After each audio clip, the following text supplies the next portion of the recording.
Very good afternoon to all of you.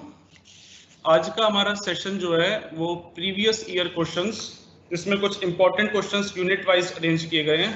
इसके revision का session है एंड इस पूरे सेशन को हमने दो पार्ट में किया है कि फर्स्ट हम पूरा ईवीएस का सिलेबस रिवाइज करेंगे एंड सेकंड हम जो ओबी एग्जाम होने वाला है उसको कुछ ब्रीफ में जो प्रोसेस है उसकी डिटेल्स जानेंगे। पूरा ईवीएस सिलेबस 7 यूनिट्स में है। The first one is the multidisciplinary nature of environmental studies. Second one is natural resources, ecosystem, biodiversity and its conservation, environmental pollution, social issues and the environment, human population and the environment. First unit, the multidisciplinary nature of environmental studies, पर्यावरण अध्ययन की बहुशास्त्रीय प्रकृति। बहुत सारे students SOL में English medium में and Hindi medium है, तो ये प्रेजेंटेशन दोनों को ज्वाइंट कंसीडर करते हुए बनाई गई है। कंसीडर कर रहे हैं, ऑलरेडी आप लोगों का सिलेबस कंप्लीट हो चुका है। कई डिफरेंट फैकल्टीज ने आपके सारी यूनिट्स और 2 बार रिवाइज भी करा दिया है एंड स्टिल हम एक और रिवीजन कर रहे हैं। सिर्फ इसमें ओल्ड ईयर क्वेश्चंस ही इन्वॉल्व हैं एंड सिर्फ क्वेश्चंस गो थ्रू हम कर रहे हैं। First question है, what do you understand by the multidisciplinary nature of environmental studies? How the multidisciplinary approach is helpful in solving various environmental problems? Multidisciplinary के ऊपर कई बार क्वेश्चन आ चुका है, 3 या 4 बार इसी को घुमा घुमा अलग अलग तरीके से पूछा गया है। कभी मल्टीडिसिप्लिन नेचर पूछा गया, कभी अप्रोच पूछा गया, कभी इसका रोल पूछा गया एंड डिफरेंट एस्पेक्ट्स। हिंदी में से कहते हैं पर्यावरण अध्ययन के बहुआयामी स्वरूप से आप क्या समझते हैं? विभिन्न पर्यावरणीय समस्याओं को हल करने में बहुविषयक दृष्टिकोण कैसे सहायक है? विस्तार से व्याख्या कीजिए। अगर इस टाइप का क्वेश्चन आएगा ना तो आपको ये कंसीडर करना है कि एनवायरमेंट स्टडीज जो होती है वो किसी ऑर्गेनिज्म से डील कर रही है। लाइक अगर ह्यूमन है, ह्यूमन से कर रही है, किसी एनिमल से कर रही है, वाटर पॉल्यूशन से कर रहे हैं, तो उसमें कई डिसिप्लिन इन्वॉल्व है। सिर्फ environment itself not a discipline. Environment में आपका लाइफ साइंसेज भी है, फिजिकल साइंसेज है, मैथमेटिक्स है, सिविल इंजीनियरिंग है, इकोनॉमिक्स है, तो उसके आपको पूरे कवर करके आपको अपना आंसर लिखना होगा। लाइक फॉर एग्जांपल आप उसमें देंगे तो और बेटर रहेगा। लाइक वाटर पॉल्यूशन, तो वाटर पॉल्यूशन में अगर हम उसके ट्रीटमेंट की बात करें तो वो सिविल इंजीनियरिंग का एस्पेक्ट है। अगर वाटर पॉल्यूशन को हम पैरामीटर्स की बात करें कि बीओडी बढ़ गया, टीडीएस बढ़ गया, पीएच बढ़ गया, तो ये केमिस्ट्री का पार्ट है। अगर उसके हम ऑर्गेनिज्म्स की बात करें पॉल्यूशंस के, तो फिर ये बायोलॉजी का पार्ट है। उसके हम जीआईएस स्टडी करें कि पूरे इंडिया में कहाँ पे है, तो वो ज्योग्राफी का पार्ट है। तो environment discipline is itself a multidisciplinary in nature. Second question है, write notes on the following: UNDP, IUCN, CPCB, SPCB, UNCED. इसमें हमें सिर्फ रेडियस में डिपेंड करेगा कि क्वेश्चन के मार्क्स कितने मार्क्स का क्वेश्चन है, उसके हिसाब से आपका आंसर होगा। तो यूएनडीपी अगर सिंपल लिखा है और सिर्फ 1 और 2 मार्क्स का है तो काफी आपको इसमें आंसर जो है बस 2-3 लाइन में देना होगा। लेकिन अगर यही काफी ज्यादा मार्क्स का है, पूरा क्वेश्चन काफी हाई मार्क्स का है, तो आपको कंटेंट जो उसके हिसाब से इंक्रीज करना पड़ेगा। यूएनडीपी क्या होता है? United Nations Development Programme. United Nations Development Programme 1965 में एस्टैब्लिश हुआ था एंड मेनली इनके सस्टेनेबल गोल्स हैं।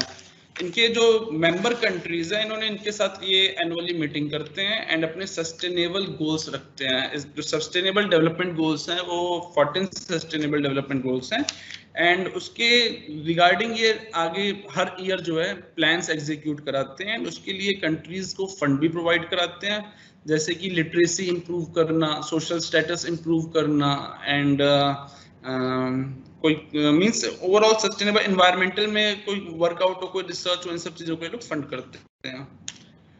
नेक्स्ट आता है आईयूसीएन। आईयूसीएन क्या है? International union for conservation of nature. International union for conservation of nature, इसका नाम आपने बहुत बार सुना होगा, ये बहुत फेमस है। आईयूसीएन लिस्ट में नाम आ गया कि इस एनिमल का, इस स्पेसीज का आईयूसीएन लिस्ट में नाम है। तो IUCN red list of threatened species, ये बहुत ही फेमस लिस्ट है और ये वर्ल्ड वाइड आईयूसीएन जो है कौन से एंडेंजर्ड स्पेसीज हैं, कौन से एक्सोटिक हैं, उनका रजिस्टर मेंटेन करती है। Then CPCB or SPCB. CPCB means Central Pollution Control Board. SPCB means State Pollution Control Board. CPCB ministry of environment के अंडर आती है, government of India ministry of environment के अंडर, एंड कई सारे acts ने इसको एम्पावर किया है कि इंडस्ट्रीज के पॉल्यूशंस पे रिस्ट्रिक्शन लगाए। सीपीसीबी वो एजेंसी है जो इंडस्ट्रीज के सैंपल्स को कलेक्ट कर सकती है, अगर वो नॉर्म्स फॉलो नहीं कर रहे हैं तो उनको पनिश कर सकती है, एंड एज पर जो भी डायरेक्टिव्स निकालने हैं, स्टैंडर्ड्स निकालने हैं, वो भी सीपीसीबी ही निकालती है। स्टेट पॉल्यूशन कंट्रोल बोर्ड हर स्टेट की बॉडीज हैं जो सीपीसीबी के डायरेक्शंस, एनजीटी के डायरेक्शंस, इन सबको फॉलो करते हैं, एंड ये अपने लोकल सिर्फ स्टेट के अंदर भी डायरेक्टिव्स निकाल सकते हैं, रिस्ट्रिक्शंस निकाल सकते हैं। बहुत दोनों का फंक्शनैलिटी एक ही जैसी है कि अल्टीमेट टारगेट पॉल्यूशन को कंट्रोल करना है, whether it is air pollution, water pollution, noise pollution और एनीथिंग एल्स। देन है यूएनसीईडी, ये बहुत फेमसली रियो समिट के नाम से जाना जाता है। इसका फुल फॉर्म है United Nations conference on environment and development, UNCED. इसे Rio summit, earth summit, Rio de Janeiro summit के नाम से जाते हैं। ये कॉन्फ्रेंस काफी फेमस थी क्योंकि जून 1992 में जब ये कॉन्फ्रेंस हुई थी तो इसके कुछ फोर एजेंडाज थे, एंड उसके बाद से पूरे world wide pollution and environment का सिनेरियो में काफी चेंज आया था। तो फर्स्ट इन्होंने systematic scrutiny of patterns of production, कि हम जो भी प्रोडक्शन कर रहे हैं एग्रीकल्चर में, हम लोगों ने human beings extensive fertilisers use करते हैं, तो यूएनसीईडी कॉन्फ्रेंस में इस इशू को वर्ल्ड वाइड एनकरेज किया गया था कि इस तरह की चीज जो है हमारे खुद इन्वायरमेंट हम लोगों को, ह्यूमन बींग्स को नुकसान पहुंचाएगा। सेकंड इसमें इंक्रीज किया गया था अल्टरनेट सोर्सेज ऑफ एनर्जी, कि जितने भी हमारे फॉसिल फ्यूल्स हम यूज कर रहे हैं, पेट्रोल हो गया, कोल हो गया, ये सब अल्टीमेटली हैवी पॉल्यूशन करते हैं, तो अल्टरनेट सोर्स ऑफ एनर्जी को इंक्रीज किया जाए, उनके ऊपर रिसर्च की जाए, उनको डेवलप किया जाए। थर्ड है इस पे new reliance on public transportation system. Fourth इन्होंने इस पर डिस्कशन का पॉइंट था growing uses and limited supply of water. Limited supply of water से अक्रॉस द वर्ल्ड इस प्रॉब्लम से जूझ रहा है, चाहे वो डेवलप कंट्री हो, चाहे डेवलपिंग हो, चाहे अंडर डेवलप्ड हो। वाटर एग्जॉस्ट बहुत हाई स्पीड से हो रहा है जबकि वाटर रिचार्ज हो नहीं रहा है, तो ये भी एक यूएनसीईडी का मेन इशू था। वाटर के बारे में डिटेल्स हम आगे यूनिट में पढ़ेंगे। Next question is right a brief account of environmental education and awareness. तो एनवायरमेंट एजुकेशन एंड अवेयरनेस बहुत ही सिंपल सी चीज है। लाइक एजुकेशन क्या होता है कि it is process that allows individuals to explore environmental issues. आपको हम एनवायरमेंट, जैसे अभी हम ईवीएस पढ़ रहे हैं, it's self example of environmental education. Main motto behind this is कि पता चले कौन से एनवायरमेंट को डिग्रेड कर रहे हैं। अगर वाटर पॉल्यूशन हो रहा है तो उसमें हमारा कंट्रीब्यूशन किस तरह से है, एयर पॉल्यूशन में, नॉइज पॉल्यूशन में, and the main thing is कैसे हम उसको कंट्रोल कर सकते हैं। एनवायरमेंट अवेयरनेस का बहुत बड़ा एग्जांपल दिखता है सॉलिड वेस्ट मैनेजमेंट में।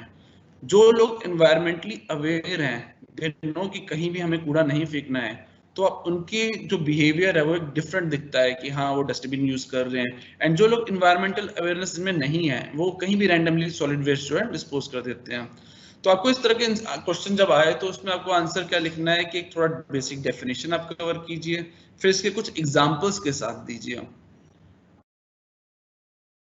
Next is social and electronic media are playing a significant role in generating environmental awareness and education.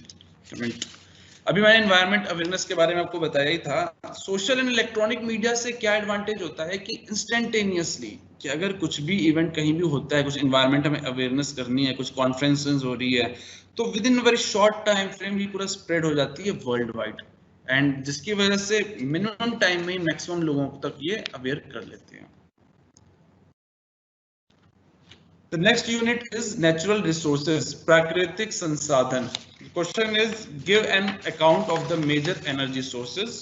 Why there is a growing need of energy? Explain. प्रमुख ऊर्जा स्रोतों का लेखा जोखा दें, ऊर्जा की बढ़ती आवश्यकता क्यों है समझाएं। You know that जब एनर्जी की बात करते हैं तो हमारे एनर्जी सोर्सेज की बात करते हैं तो हमें सबसे पहले फॉसिल फ्यूल्स ही कंसीडर होते हैं।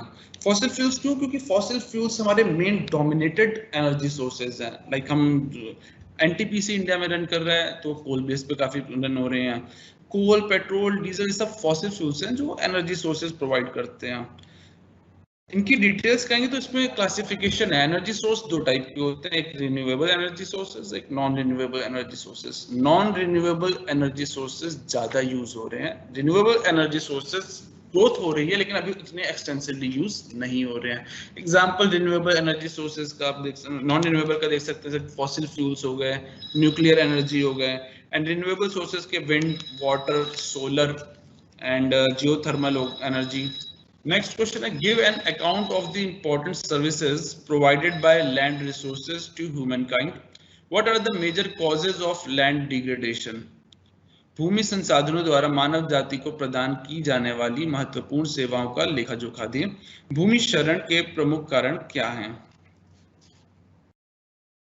लैंड रिसोर्सेज सबसे इंपॉर्टेंट रिसोर्स ह्यूमनकाइंड को है, क्योंकि जितना भी हम यूज कर रहे हैं, like residential use, business use, industrial uses, forestries, parks, mining, ये सब टोटलिटी में लैंड रिसोर्सेज पे ही ह्यूमन काइंड कर रहा है।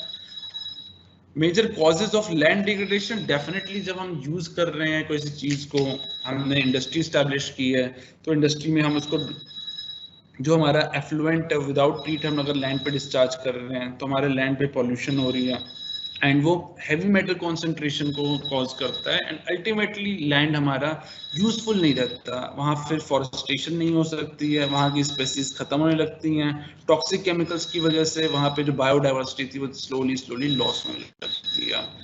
एंड एक्सपेंशन ऑफ सिटीज भी इसका एक बहुत रीजन है कि पॉपुलेशन ग्रोथ हो रही है एंड एज अ रिजल्ट हमारे रिक्वायरमेंट बढ़ रही है, सिटीज को एक्सपेंड करने की रिक्वायरमेंट बढ़ेगी तो हमें लैंड की रिक्वायरमेंट है एंड हम लैंड और एक्वायर करेंगे तो डिफॉरेस्टेशन करेंगे एंड डिफॉरेस्टेशन के साथ जो हम इंडस्ट्रियल एस्टैब्लिशमेंट भी, तो ये सब human practices ultimately land degradation. Next question is right notes on the following: LPG, CNG, PNG, hydro electric energy, पनबिजली ऊर्जा, विंड एनर्जी, वायु ऊर्जा। LPG, you all know that liquefied petroleum gas. Liquefied petroleum gas क्या होता है? Flammable mixture hydrocarbon gases का, जिसमें 48% propane, 50% butane and 2% pentane होता है। चीज़ी compressed natural gas का यूज इधर within last 5 to 10 years काफी इंक्रीज हुआ है। इसका पॉल्यूशन लेवल दूसरे एनर्जी सोर्सेस से काफी कम है। इसका रिस्क फैक्टर भी कम है कि इसमें स्पिलेज का नहीं है, क्योंकि because CNG is lighter than the air, तो जैसी सीएनजी रिलीज होती है वो एयर में मिक्स हो जाती है, डिस्चार्ज हो जाती है, लेकिन उसका स्पिलेज का रिस्क नहीं है। लेकिन एक रिस्क रहता है कि फायर कैचिंग का, कहीं सीएनजी लीक होती है तो फायर कैच का एक रिस्क रहता है। सीएनजी मेनली मीथेन होता है। Then PNG pipeline natural gas है जो कि घरों में सप्लाई की जाती है। हाइड्रो इलेक्ट्रिक एनर्जी, पन बिजली ऊर्जा, मोस्ट कॉमनली यूज्ड एनर्जी यही है। किसी भी फ्लोइंग वाटर की हम एनर्जी को यूज करते हैं, लाइक अगर कहीं वाटरफॉल से पानी गिर रहा है तो उस पर हम वहां से एनर्जी हार्वेस्ट करने की कोशिश करते हैं। Hydroelectric energy is a form of energy that harness the power of water in motion, such as water flowing over a waterfall to generate electricity. Next point है wind energy, वायु ऊर्जा। Wind energy is ultimately due to the sun only, because sun की वजह से हमारे wind flow होती है। सन की वजह से प्रेशर डेवलपमेंट होता है हमारे एटमॉस्फेयर पे, एंड जब प्रेशर डेवलपमेंट होता है high pressure and low pressure, तो as the result wind flow होती है। जब विंड फ्लो होती है तो हम उसको हार्वेस्ट करने के लिए विंड मिल्स इंस्टॉल करते हैं, and that wind mills are designed कि विंड एनर्जी जब फ्लो हो तो वो रोटेट करें, एंड जब after rotation they will produce electricity. Mostly आपको ओशन साइड्स पे मिलेंगे जहाँ पे continuously throughout the year wind flow. Next question is, what are natural resources? Explain in detail with suitable examples. प्राकृतिक संसाधन क्या हैं? उपयुक्त उदाहरणों के साथ विस्तार से बताएं। Natural resources, there are two types of natural resources. Natural resources की definition अगर पूछते बहुत simple language में है कि resources that exist independent of human actions, जो naturally present है चीज वो natural means जो नेचुरल ने हमें by default दिया है बिना ह्यूमन इंटरफेरेंस के, those are natural resources. It is of two types, renewable and non-renewable. I already told you that renewable and non-renewable. Renewable sources वो होते हैं जो renew हो सकते हैं, sustainable in nature होते हैं कि आज आपने यूज किया तो future generations को भी उसको यूज कर सकते हैं, low cost and environmental friendly हैं, and replenish quickly, वो दोबारा से restore जल्दी हो जाते हैं. ये सब है renewable resources के बारे में. Non-renewable resources completely consumed हो जाते हैं. It cannot be renewed due to limited stock. Exhaustible in nature, high cost and less environmental friendly, and replenish slowly or do not replenish naturally at all. What are alternative sources of energy? Give examples. Why is it important to develop alternates? हमारे जो existing energy sources हैं, mostly dominated energy sources जो like petrol, diesel, coal, lead, sulfur dioxides, nitrogen dioxides release होते हैं जो ultimately pollution करते हैं and human health के लिए काफी hazardous हैं. That is why there is requirement of alternate sources of energy which are eco-friendly. For example, solar energy, wind energy, biomass, hydrogen energy. Question is critically evaluate the use of nuclear energy with reference to environment and human health, giving suitable examples. Nuclear energy के बारे में आप लोगों ने काफी पहले से सुना होगा. Nuclear fusion, nuclear fission energy production के लिए काफी अच्छा वे कहा जाता है. न्यूक्लियर एनर्जी काफी छोटे से न्यूक्लियर एलिमेंट की क्वांटिटी में काफी हाई एनर्जी प्रोड्यूस होती है न्यूक्लियर एनर्जी में. ग्रीन हाउस गैस एमिशन, जो normal energy means thermal power plant, coal based energy plant से निकलती है ग्रीन हाउस गैस, उसका एमिशन न्यूक्लियर एनर्जी में काफी लेस होता है. एंड जब न्यूक्लियर एनर्जी में काफी एमिशंस उसके लेस होते हैं देन डेफिनेटली एनवायरनमेंट को ये हार्म कम करते हैं.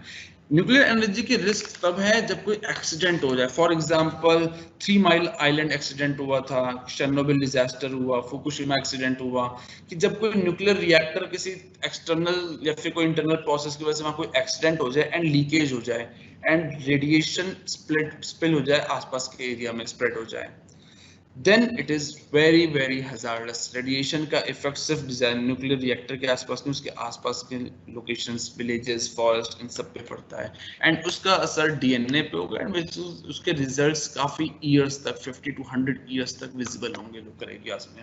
Next question is, how do indigenous communities and their traditional practices contribute towards conservation of natural resources? कि इस टाइप के जो क्वेश्चंस आएंगे आप लोगों को, तो आप लोगों को थोड़ा फ्रेम करना है कि हम आंसर कैसे लिखना है, क्योंकि ये क्वेश्चंस जो है काफी ओपन एंडेड है. You know that indigenous communities means कि अगर कोई फॉरेस्ट में रह रहे हैं, उनके अर्लियर प्रैक्टिसेस हैं, उनके कुछ बिलीव्स हैं, वो कुछ रूटीन्स में वर्कआउट करते हैं कि वहाँ बायोडाइवर्सिटी मेंटेन रहे. तो इस चीज को आपको प्रॉपर आंसर्स तो आपको पता है, लेकिन मार्क्स के लिए आपको क्या करना है कि उसको प्रॉपर फ्रेम करके, कि थोड़ा कंटेंट का ब्रीफ देते हुए, थोड़ा कोई एग्जांपल हो तो एग्जांपल देते हुए, फिर आपको उसका आंसर जो है पूरा लिखना है. Next question, water fossil fuels already मैं कवर कर चुका हूं. How their excessive use influence the environment. ये फॉसिल फ्यूल्स के काफी सारे नुकसान होते हैं, from source to last use of fossil fuel.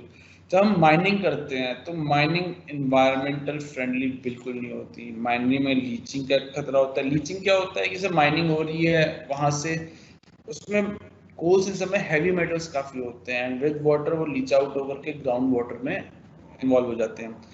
तो जब सोर्स होता है फॉसिल फ्यूल्स यूज करने का, माइनिंग स्टार्ट करते हैं तभी से इको फ्रेंडली प्रोसीजर बिल्कुल भी नहीं होता है. माइनिंग के बाद हमने कोल्स कलेक्ट किया एंड इसको बर्न किया. जब हमने फॉसिल फ्यूल्स को बर्निंग स्टार्ट की, आफ्टर दैट इसमें पॉल्यूशन का लेवल काफी हाई होता है. पॉल्यूशन की वैरायटीज भी होती है, इसमें पार्टिकुलर मैटर्स भी हैं, इसमें नाइट्रोजन ऑक्साइड्स भी हैं, इसमें सल्फर डाइऑक्साइड्स भी हैं, पर्टिकुलर में इसमें 2.5 भी है, 10 भी है and lots of CO2 production होता है, सल्फर भी प्रोडक्शन होता है. तो fossil fuels totally environmental degrade कर रहे हैं एंड ये बहुत बड़े कंट्रीब्यूटर हैं किसी भी सिटी के एनवायरमेंटल पॉल्यूशन, एयर पॉल्यूशन के लिए specially. Write notes. Next question, write notes on solar energy photovoltaic cell.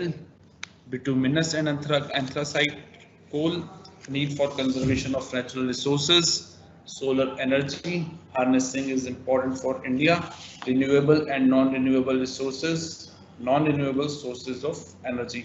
Actually कुछ क्वेश्चंस रिपीट हैं क्योंकि यहाँ सिर्फ कलेक्ट किया गया लास्ट ईयर क्वेश्चंस से, पिछले 4 to 5 इयर्स में क्वेश्चंस आए हैं, उसमें से यूनिट वाइज अरेंज करके इन क्वेश्चंस को मेंशन किया गया है. First one is solar energy. Solar energy, you all know that sun से डायरेक्टली एनर्जी मिलती है. तो सोलर एनर्जी को हम डिफाइन करें तो it is a transformation of energy from the sun and from the sun to the we are using it. Advantages इसके क्या है कि सोलर एनर्जी क्लीन एनर्जी है, इससे पॉल्यूशन प्रोडक्शन नहीं होता. रिन्यूएबल एनर्जी है, आप आज यूज कीजिए, आपको ऐसा कोई फिक्स बाउंड नहीं है कि आप इसको दोबारा यूज नहीं कर सकते सेम इंस्ट्रूमेंट को. सस्टेनेबल है कि आपका यूज किया हुआ आपके फ्यूचर जनरेशन को कोई हार्म नहीं कर रहा है. देखिए सस्टेनेबल वर्ड बहुत इंपॉर्टेंट है. सस्टेनेबल क्या होता है कि आपकी कोई भी एक्टिविटी जो आपकी फ्यूचर जनरेशन को इफेक्ट कर रही है, लाइक आपने कोल आज सब एग्जॉस्ट कर दिया तो फ्यूचर जनरेशन के पास कोल नहीं बचेगा. लेकिन सोलर एनर्जी में क्या है, इस तरह का कोई भी केस नहीं है. सोलर एनर्जी को आप कितना भी यूज कीजिए वो अभी डेप्लीशन खत्म नहीं हो रही है. यूटिलिटी कॉस्ट में रिडक्शन, कि आपने वन टाइम इंस्टॉल कर दिया solar plant, then after that आपको बार उसमें इन्वेस्ट करने की जरूरत नहीं है. उसके कुछ डिसएडवांटेजेस भी हैं सोलर एनर्जी के, लाइक पूरा ईयरली आपको through out continuously same amount of energy नहीं मिलती है. इट वेरीज, विंटर में अलग, समर में अलग, दिन में मिलेगी, नाइट में नहीं मिलेगी. तो फ्लक्चुएशन है इसकी एनर्जी में, आप रिलाई नहीं कर सकते हो कि यस हम इंश्योर नहीं कर सकते कि हमें मिल ही जाएगी इतनी क्वांटिटी की एनर्जी.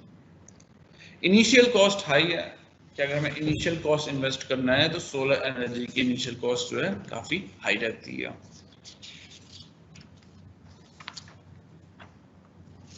सोलर एनर्जी के कई टाइप्स हैं, like passive solar energy, active solar energy, solar thermal energy, photovoltaic solar power, concentrating solar power, photovoltaic cell. Next topic भी है photovoltaic cell. It consists of 2 or more layers of semiconductors with one layer containing positive charge and the other negative charge lined adjacent to each other. Photovoltaic cell ही main use होती है solar power को electrical power में convert करने के लिए. इसके कुछ एडवांटेजेस हैं, like environmental sustainability, environmental viable, accessible, renewable, cost. Means solar power के साथ ही डिसएडवांटेजेस है कि efficiency of solar panel is low, इसकी एफिशिएंसी ज़्यादा अच्छी नहीं है comparison to other methods. The next topic is bituminous and anthracite coal. We all know that coal have 4 varieties. The first one and the best quality of coal is known as anthracite. Then a lower version is bituminous, then subbituminous, then lignite. Anthracite में कोल में carbon content high होता है, जबकि बाकी series में bituminous इन सब में carbon content लो होता है.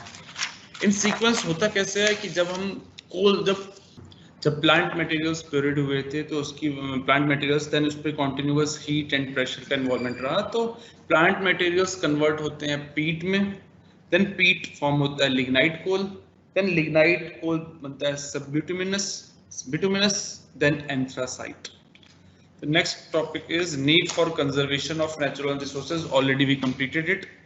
Solar energy harnessing is important for India.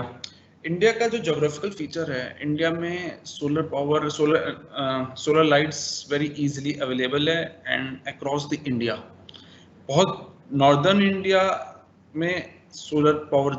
Next topic है renewable and non renewable resources. ये ऑलरेडी हम कंप्लीट कर चुके हैं, non renewable sources of energy भी कंप्लीट कर चुके हैं.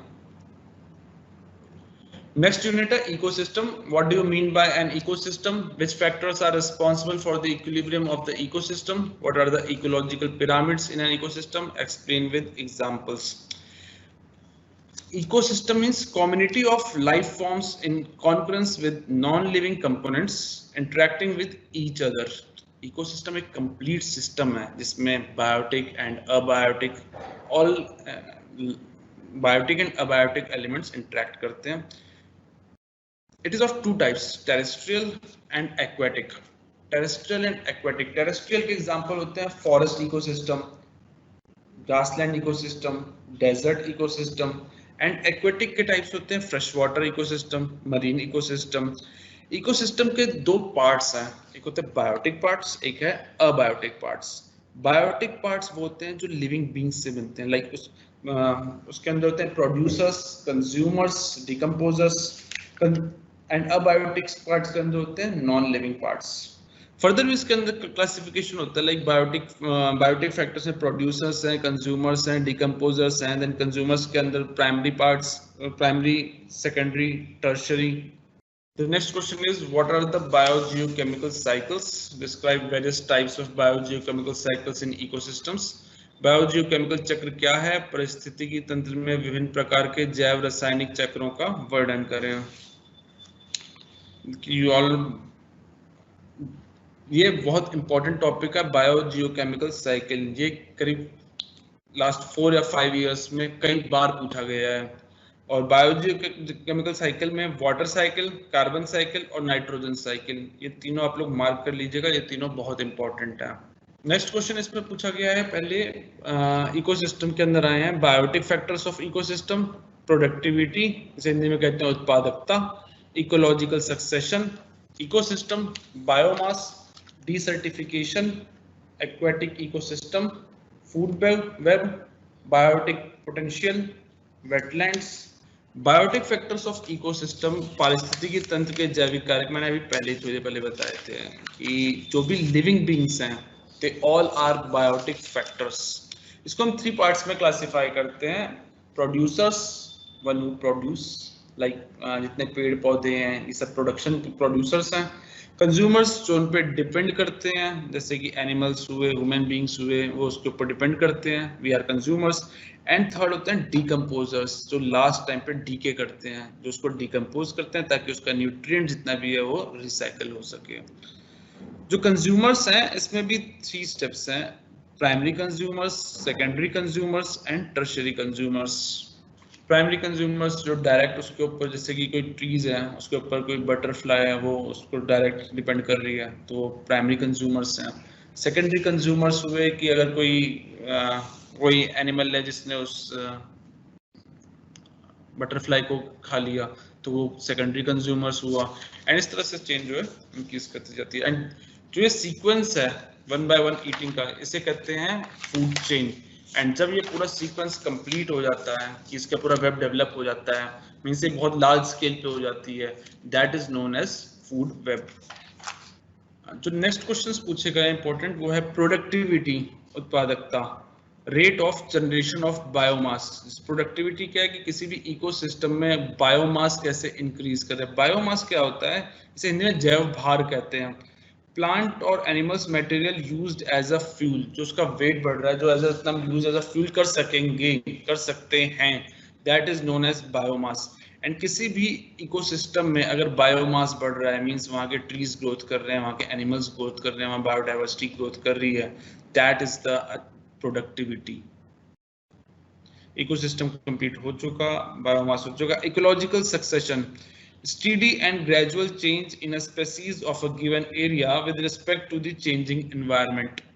जो gradually change हो रहा है किसी species के किसी area, particular area में, with changing the environment की।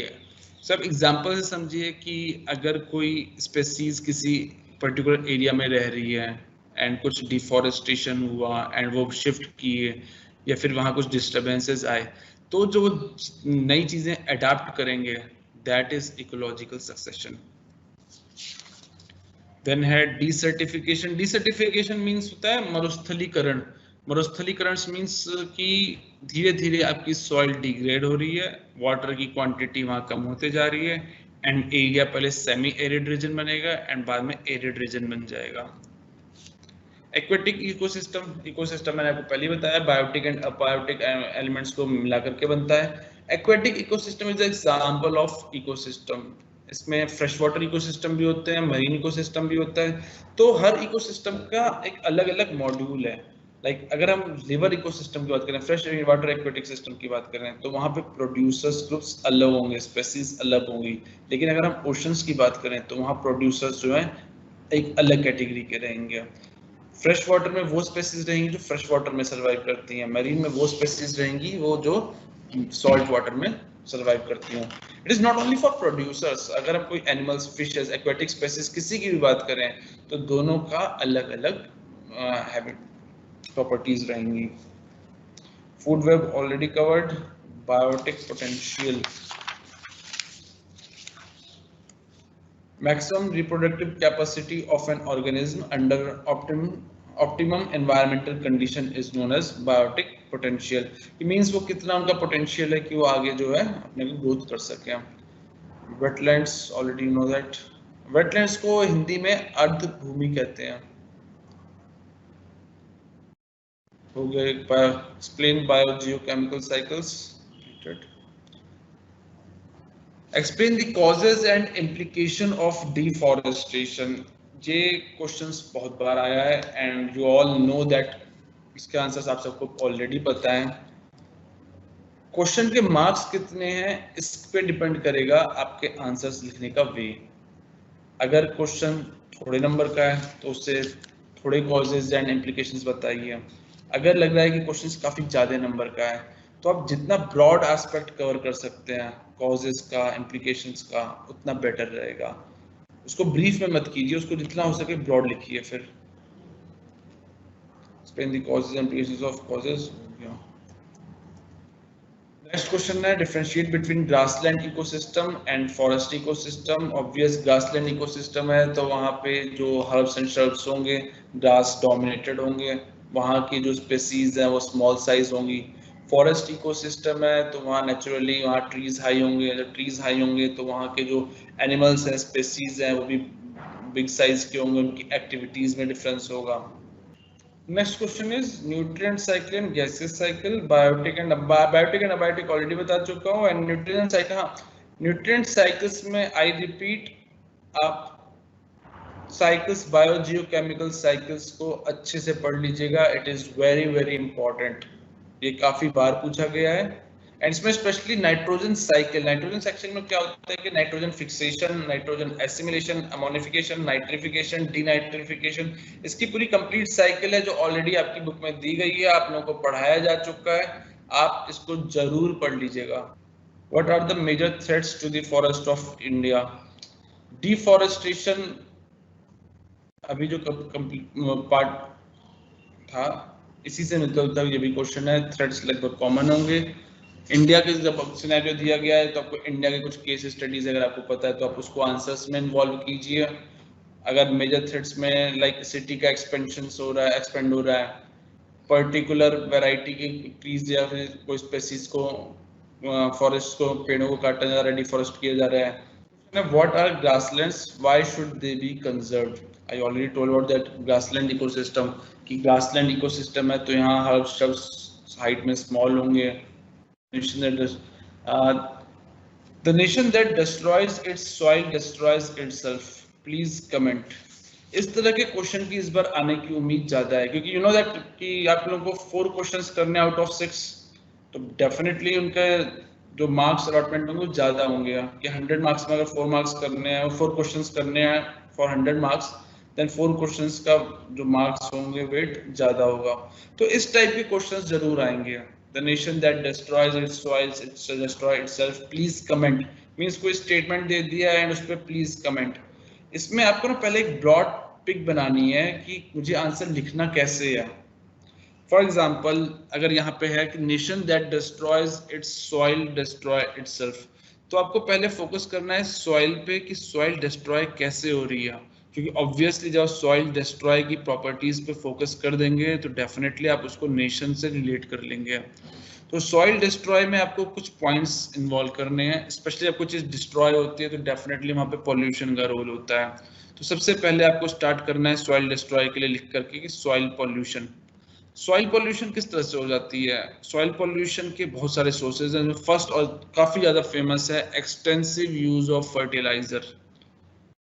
अगर हम extensive use of fertiliser and extensive use of pesticides, fertilisers and pesticides को जो हम अपने एग्रीकल्चर लैंड्स में यूज करते हैं, एक लिमिट होती है फर्टिलाइजर्स को यूज करने की प्लांट्स की, उसके बाद प्लांट्स उसको इनटेक नहीं करते एंड पानी के साथ, बारिश के साथ वो जो है फ्लो करता है एंड वो फ्लो करके आपकी पूरी सॉइल को एब्जॉर्ब होता है, सॉइल के थ्रू फ्लो होता है, चाहे फर्टिलाइजर हो चाहे पेस्टिसाइड्स हो, एंड दोनों ही सॉइल की प्रॉपर्टीज पे इफेक्ट डालते हैं।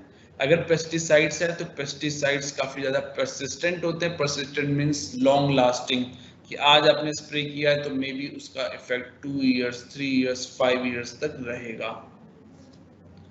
नॉट ओनली दिस, इसके अलावा भी सॉइल डिस्ट्रॉय होती है, लाइक सीवेज वाटर, कोई इंडस्ट्रियल एफ्लुएंट, अगर कोई इंडस्ट्रीज है वो अपनी एफ्लुएंट विदाउट ट्रीटमेंट डिस्चार्ज कर रहे हैं, विदाउट ट्रीटमेंट वो सॉइल में, एग्रीकल्चर एरिया में स्पिल कर दे रहे हैं, देन डेफिनेटली वो डायरेक्टली और इनडायरेक्टली उस एरिया के सॉइल को डिस्ट्रॉय कर रहे हैं। तो आपको इस सॉइल डिस्ट्रॉय के जितने पॉइंट्स आपको एग्जाम टाइम में ध्यान आए आप पढ़ लीजिए अभी भी, और उन सबको पहले पॉइंट आउट कीजिए एंड पॉइंट आउट करके उन सबको मिक्स करके आंसर अपना लिखिएगा। Next question is what do you mean bye, okay, अब है unit 4 biodiversity and it's conservation, जैव विविधता और उसका संरक्षण। The next question is, what do you mean by conservation of biodiversity? Explain about in situ and ex situ strategies for biodiversity conservation.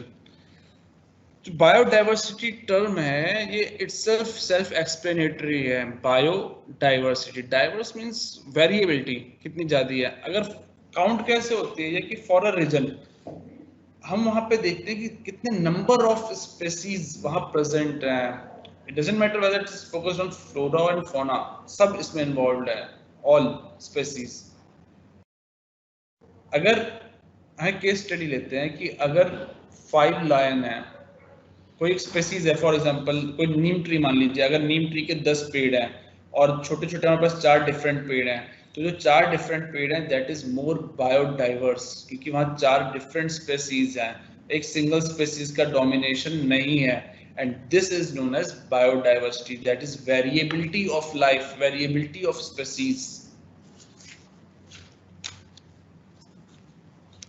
Conservation, you know that कि conservation means होता है संरक्षण। तो हमें जब इन लोग बायोडाइवर्सिटी, इतनी वेरिएशन ऑफ लाइफ है, हमें स्मॉल से स्मॉल प्लांट्स से लेके बड़े से बड़े प्लांट्स, जितनी भी स्पेसीज है हमें सबको कंजर्व करना है। हमें किसी भी इस तरह का कोई एक्टिविटी, ह्यूमन एक्टिविटी या एंथ्रोपोजेनिक एक्टिविटी नहीं करनी है कि अल्टीमेटली बायोडाइवर्सिटी किसी भी तरह से नुकसान न हो। Explain about in situ and ex situ strategies for biodiversity conservation. जैव विविधता संरक्षण के लिए इन सिटू और एक्स सिटू संरक्षण रणनीतियों के बारे में बताएं। देखिए, 2 तरह के कंजर्वेशन मेथड होते हैं, एक होता है इन सिटू, एक होता है एक्स सिटू। इन सिटू कंजर्वेशन मेथड होता है like for example biosphere reserves. हम एनिमल्स को, प्लांट्स को उन्हीं की लोकेलिटी में छोड़ देते हैं, उसको डिस्टर्ब नहीं किया जाता है एंड उन्हें हम वहां पे कंजर्व करते हैं कि वहां कुछ एक्टिविटीज को रिस्ट्रिक्ट किया जाता है। एक्स सिटू क्या होता है कि हम उसके जो मेन नेटिव प्लेस है वहां से उसको ले जा करके हम दूसरी जगह रखते हैं। फॉर एग्जांपल जू में क्या करते हैं हम कि उसके नेटिव प्लेस से लेकर के उसे दूसरी जगह पे रखते हैं। इसके पर्पस कई हो सकते हैं, उनको प्रोटेक्शन के लिए भी हो सकता है। जू में हर जीव प्रोटेक्शन के लिए तो नहीं है।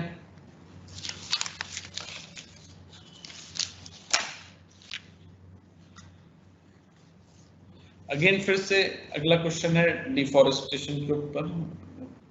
नेक्स्ट क्वेश्चन है, give an account of different biogeographic zones of India. भारत के विभिन्न जैव भौगोलिक क्षेत्रों का विवरण दें। You know that India have variety of biogeographic Jones.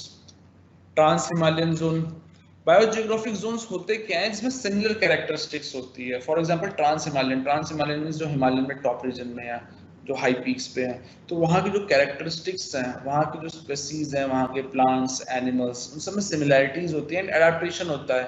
They are habitual to that, वो दूसरी जगह पे सरवाइव नहीं कर पाएंगे। अगर कोई स्नो लेपर्ड है तो डेफिनेटली उसको वो टेम्परेचर चाहिए, उसको क्लाइंबिंग करने के लिए उस तरह के पेड़ चाहिए, उसकी जो प्रेडेटरी प्रैक्टिस है वो उसी एरिया में है। दैट इज द थिंग कि सिमिलर कैरेक्टरिस्टिक्स, बायोजियोग्राफिक जोन्स जो हैं सिमिलर कैरेक्टरिस्टिक्स के बेस पे डिजाइन होते हैं। इंडिया में है trans Himalayan, Himalayan zone, desert zone, semi arid zone, arid region zone, western Ghat, north east region, Gangetic plain, coastal area, island area. आप इसको मैप में प्लॉट कर सकते हो, अगर किसी की ड्राइंग अच्छी है तो क्वेश्चन में जो है आप क्विकली इसको प्लॉट करके दिखा सकते हो। It will give a good impression. What do you mean by conservation of biodiversity? Explain about in situ and ex situ conservation। अभी ये मैंने बता चुका हूँ मैं। देखिए फिर ना क्वेश्चंस रिपीट हो रहे हैं इसलिए क्योंकि लास्ट ईयर पेपर्स से यूनिट वाइज सॉर्ट आउट करके बनाए गए हैं। All these questions are important and please at least go through all the questions।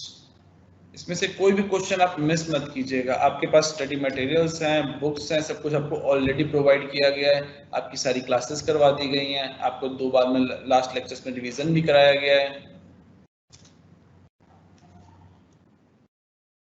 Explain the term biodiversity in accordance with convention of biological diversity 1992 बता चुके हैं। List the major causes and consequences of deforestation, ये भी हो चुका। ex situ in situ हो चुका। Ecological extinction and biological extinction.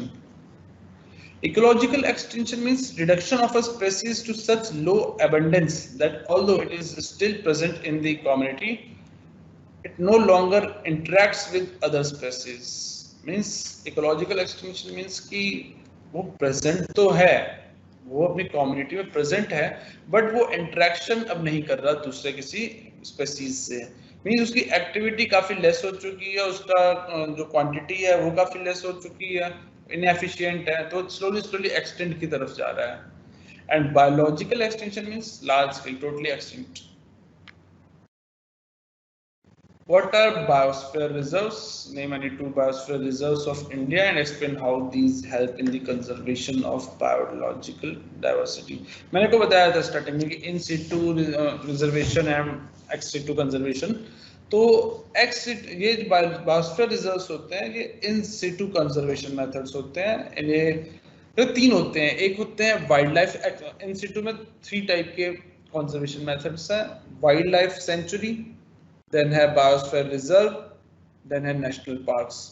Wild life sanctuaries में है रिस्ट्रिक्शंस कम होती हैं, उससे ज़्यादा बायोस्फीयर रिजर्व्स में होती हैं, एंड सबसे ज़्यादा रिस्ट्रिक्शंस नेशनल पार्क में होती हैं। फिर name any 2 biosphere reserves, you know that Nilgiri, Sundarban, Nanda Devi biosphere reserves, these all are reserves of India. And you जो भी आपके पास हो उस समय एग्जांपल जो आपको याद हो आप वो लिख सकते हो, कोई ऐसा मैंडेटरी नहीं है। Traditional and local knowledge about the forests among the local tribes helps in conserving the forest। ये मैंने आपको स्टार्टिंग में कंप्लीट कराया था कि जब इस तरह का क्वेश्चन आए तो आपको एक ब्रॉड फ्रेम लेके चलना है, आपको थोड़ा उसमें हाईलाइट करना है कुछ ट्रेडिशनल प्रैक्टिसेस के बारे में कि लाइक वाटर कंजर्वेशन है, अगर फॉरेस्ट कंजर्वेशन है, अगर कोई मतलब कि पुरानी जो प्रैक्टिसेस हैं उस चीज़ के लिए। What do you understand by poaching of a wildlife? Poaching में शिकार करना। Describe the various methods you prevent to poaching and role of technology। You know that poaching of wildlife में शिकार होता है, various methods used to prevent poaching। अगर methods used to prevent poaching है तो सबसे main इसमें methods आता है rules and regulations, restrictions, कि हम उस पर restrict करें कि poaching जो है कम से कम हो। रोल ऑफ टेक्नोलॉजी, टेक्नोलॉजी में आपने सुना होगा जीआईएस का नाम, geographical information system. GIS base पे हम एनिमल्स को ट्रेस कर सकते हैं कि वो एनिमल्स के ग्रुप्स अभी कहाँ हैं, कुछ टाइम बाद कहाँ हैं, कुछ टाइम पहले कहाँ थे, कौन से, अगर हमारे पास जीआईएस लोकेशन इंस्टॉल किए हुए हैं तो उसको नियर बाय थ्रेट्स कौन कौन से हैं, उसको कैसे ओवरकम किया जा सकता है, इन सब टेक्नोलॉजीज को हम यूज कर सकते हैं।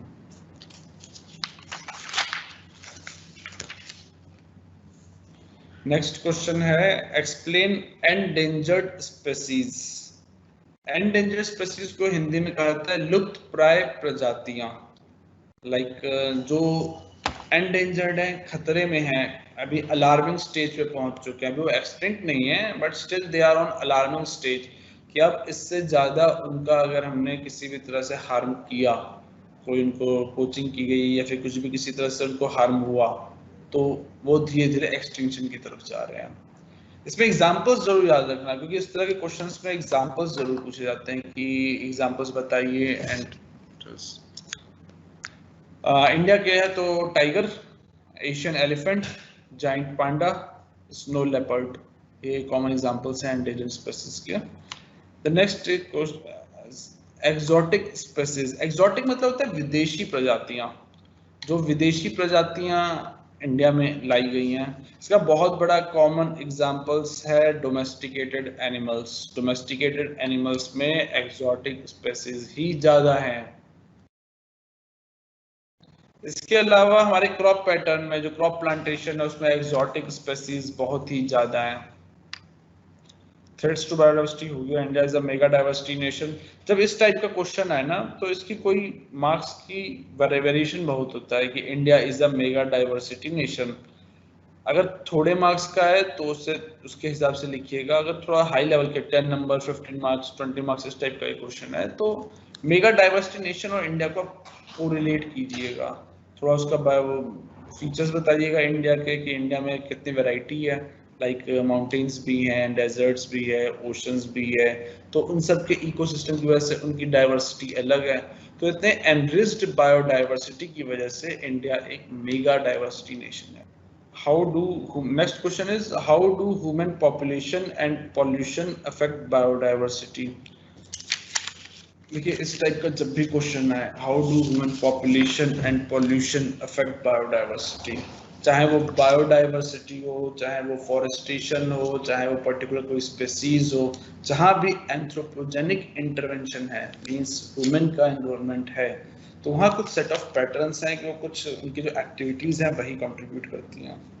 तो ऐसे क्वेश्चनों में आपको एक पैरामीटर जो बहुत इंपॉर्टेंट टॉपिक रहता है जिसे आपको कभी मिस नहीं करना है, वो है इंडस्ट्रियलाइजेशन, इंडस्ट्रीज। दूसरा होता है agriculture.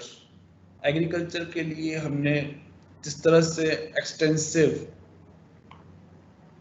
Fertilisers and pesticides use हो रहे हैं, इन सब टॉपिक्स को हमें इस तरह के आंसरों में कवर करना है।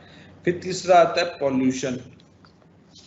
जब आंसर लिखोगे तो पहले फ्रेम कर लेना कि अगर मैं how do human population and pollution affect biodiversity अगर पूछ रहा है, तो पहले इसको थोड़ा फ्रेम कर लीजिए, मुझे कौन कौन से टॉपिक इसमें कवर करने हैं।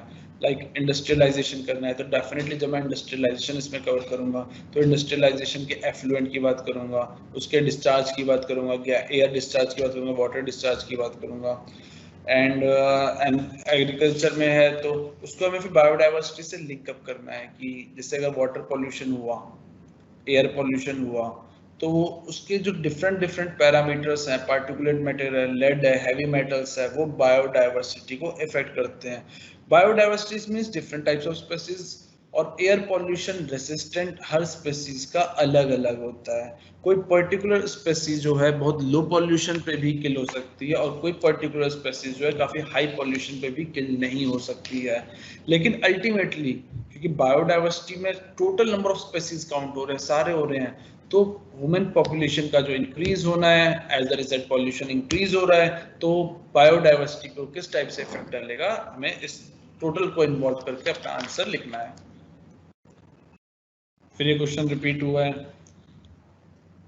What do you mean by pollution, describe different types of pollutants and various causes of air pollution. देखिए pollution, what do you mean by pollution, बहुत सिंपल आप लोग बता देंगे कि additional of any undesired things. Pollution के types बहुत important है, इसको ना आप लोग याद जरूर रखिएगा कि ये आपके सिर्फ इसी यूनिट के नहीं, आपके हर यूनिट में जब भी जहां भी एंथ्रोपोजेनिक इंटरवेंशन एंड पॉपुलेशन का इन्वॉल्वमेंट रहेगा, वहां आप पॉल्यूशन को यूज कर सकते हैं। जब जब पॉल्यूशन की बात होगी तो water pollution, air pollution, noise pollution, radioactive pollution, soil pollution etcetera. And जिस टाइप से क्वेश्चन पूछा गया हो उसको आपको उससे लिंकअप करना है। जैसे लैंड का था तो लैंड में आप इन सब, नॉइज पॉल्यूशन तो लैंड से डायरेक्टली कोई रिलेशन नहीं होता, लेकिन वाटर पॉल्यूशन, एयर पॉल्यूशन है, तो उसके जो आउटपुट्स हैं वाटर पोल्यूशन जैसे हो रहा है तो उससे क्या होगा उसको उस आंसर से हमें रिलेट करके लिखना है। सेकेंड पार्ट है इसमें describe different types of pollutants and various causes of air pollution, विभिन्न प्रकार के वायु प्रदूषकों और वायु प्रदूषण के विभिन्न कारणों का वर्णन करें। तो एयर पॉल्यूशन के main sources you all know that, फिर again industry, power plants, vehicles, इन सब के जो पॉल्यूशंस के पैटर्न है, जो पॉल्यूटेंट है, जो डिस्चार्ज है, उसके केमिकली डिफरेंस होता है उन सब में। लाइक अगर कोई व्हीकल एमिशन है तो वो फॉसिल फ्यूल्स पेट्रोल पे चल रहा है, डीजल पे चल रहा है, तो उसके एमिशन का लेवल डिफरेंट है। अगर कोई पावर प्लांट है जो कोल बेस्ड है तो उसके एमिशन का लेवल डिफरेंट है। फॉर एग्जांपल सल्फर, लेड इन सब में कॉमन रहता है। लेड आपके पावर प्लांट से भी आता है, आपके व्हीकल से भी आता है, लेकिन सल्फर जो है वो पावर प्लांट से आता है।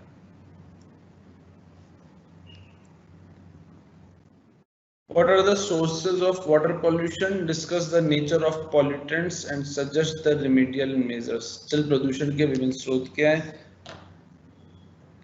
स्रोत क्या, प्रदूषकों की प्रकृति पर चर्चा करें, उपचारात्मक उपायों का सुझाव दें। देखिए वाटर पॉल्यूशन होता है वाटर सोर्सेज पे। फर्स्ट ऑफ ऑल हमें समझना होगा कि वाटर सोर्सेज कितने टाइप के हैं, उनके डिफरेंट पॉल्यूशन कौन से हैं। ये अगेन डिपेंड करेगा कितने नंबर का क्वेश्चन है, अगर कम नंबर का है तो उसके अकॉर्डिंग, एंड अगर ज्यादा नंबर का है तो उसके अकॉर्डिंग। कि वाटर सोर्सेज में कई डिफरेंट वाटर सोर्सेज हैं। फ्रेश वाटर अलग है, सॉल्ट वाटर अलग है। फ्रेश वाटर में ground water sources, surface water में लेक, रिवर्स, पॉन्ड्स, ग्लेशियर्स, ये सब अलग अलग हैं। एंड सलीन वाटर में ओशन वाटर्स। तो इनमें पॉल्यूशन लेवल भी डिफरेंट है। फॉर एग्जांपल अगर कोई लेक है तो लेक के आसपास कोई एंथ्रोपोजेनिक इंटरवेंशन हो रहा है, फिर खेती हो रही है, एग्रीकल्चर एक्टिविटी हो रही है, तो उस लेक पे nitrate pollution and phosphate pollution होगा। Nitrate pollution and water phosphate pollution क्या होता है कि ये दोनों एसेंशियल एलिमेंट हैं एग्रीकल्चर प्रोडक्शन के लिए, लेकिन एक्सटेंसिव यूज करने से वो प्लांट्स उसको यूज नहीं करते एंड बारिश के टाइम रन ऑफ होकर के वो लेक और नियर बाय वाटर सोर्स में इकट्ठा हो जाते हैं। तो वहां पे ये नाइट्रेट पॉल्यूशन करते हैं which results in eutrophication. Eutrophication के बारे में आगे पढ़ेंगे। तो सोर्सेज ऑफ वाटर पॉल्यूशन, इसको आप डिफरेंट पैटर्न से इसे आप क्लासिफाई भी कर सकते हैं, point source, non point source. Point source अगर हम कहें तो इंडस्ट्रियल डिस्चार्ज, क्योंकि वो पॉइंट सोर्स एक पर्टिकुलर प्लेस से ही आ रहा है तो हम उसको ट्रीटमेंट इजीली कर सकते हैं। तो सोर्सेज ऑफ वाटर पोल्यूशन में हो गया इंडस्ट्रियल डिस्चार्ज, सेकंड हो गया agriculture waste. Agriculture point source नहीं है, एग्रीकल्चर नॉन पॉइंट सोर्स है। नॉन पॉइंट सोर्स मींस उसका कोई फिक्स नहीं है लोकेशन, वो बहुत डिफरेंट साइड से आ रहा है तो उसके ट्रीटमेंट और उसके कंट्रोल मेथड्स अलग होंगे। Discuss the nature of pollutants and suggest the remedial measures. ये ऑलरेडी आप लोगों को पढ़ाया हुआ है, आप लोगों की बुक्स में मेंशन है और टीचर्स ने जैसे इनपुट दिया कि वो आप लोगों को पढ़ा चुके हैं, यूनिट कवर कर चुके हैं। फिर मैं ब्रीफ कर दे रहा हूँ कि नेचर ऑफ पॉल्यूटेंट्स हैं, तो पॉल्यूटेंट्स है वो क्या क्या कवर करना है टोटली। पॉल्यूटेंट्स में फर्स्ट आप कर लीजिएगा हैवी मेटल्स। वाटर में हैवी मेटल्स पॉल्यूटेंट्स होते हैं, इनके सोर्सेज होते हैं generally industries. And remedial measures क्या है कि इंडस्ट्रीज पे सीवेज ट्रीटमेंट प्लांट और अदर किसी कन्वेंशनल ट्रीटमेंट के बाद ही डिस्चार्ज किया जाए। दूसरा है आर्सेनिक, कुछ इंडस्ट्रियल एक्टिविटीज आर्सेनिक डिस्चार्ज। ये पॉल्यूशन दो चीजें हैं, अगर कोई एंथ्रोपोजेनिक एक्टिविटीज हो रहा है दैट इज पॉल्यूशन, अगर कोई नेचुरली हो रहा है तो उसे पॉल्यूशन बोलेंगे कि नहीं, ये बहुत डिबेटफुल इशू है, क्योंकि हम जानते हैं वेस्ट बंगाल इस तरफ आर्सेनिक काफी ज्यादा है, तो that is not a pollution, उसमें ह्यूमन इंटरफेरेंस नहीं है। तो अगेन वापस आते हैं, सोर्सेज ऑफ वाटर पॉल्यूशन हो चुका, nature of pollutants and suggest remedial measures पे। तो इंडस्ट्रियल वेस्ट है तो वहाँ वेस्ट वाटर ट्रीटमेंट किया जा सकता है। अगर एग्रीकल्चर से आ रहा है वाटर पॉल्यूशन तो एग्रीकल्चर वाटर पॉल्यूशन के लिए हम डायरेक्ट उसका लेक्स एंड पॉन्ड्स में इंटरवेंशन ना करके उसको पहले यूज करें एंड उसको होल्ड करें। वाटर बॉईल किया जा सकता है पॉल्यूशन से बचने के लिए। अगर आपको वाटर पॉल्यूशन रिस्क लग रहा है कि उसमें कुछ बायोलॉजिकल पैरामीटर्स अवेलेबल हैं, कुछ बायोलॉजिकल एस्पेक्ट्स हैं, तो आप वाटर को बॉईल कर सकते हैं।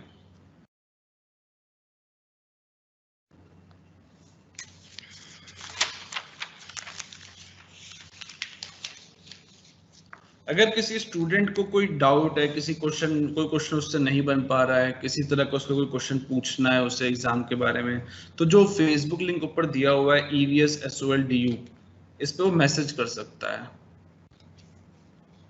जो भी उसकी क्वेरी होगी, क्वेश्चंस होगी, वो इस पे उसको रिप्लाई मिल जाएगा।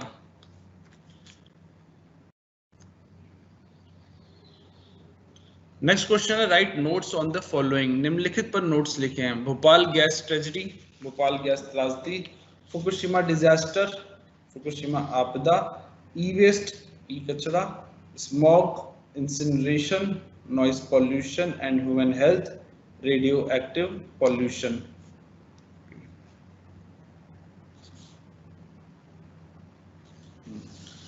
भोपाल गैस ट्रेजेडी बहुत फेमस इंडिया की गैस ट्रेजेडी है। You all are very well aware of that. 2 दिसंबर 1984 को ही थी ये। भोपाल में एक गैस थी मिथाइल आइसोसियानेट।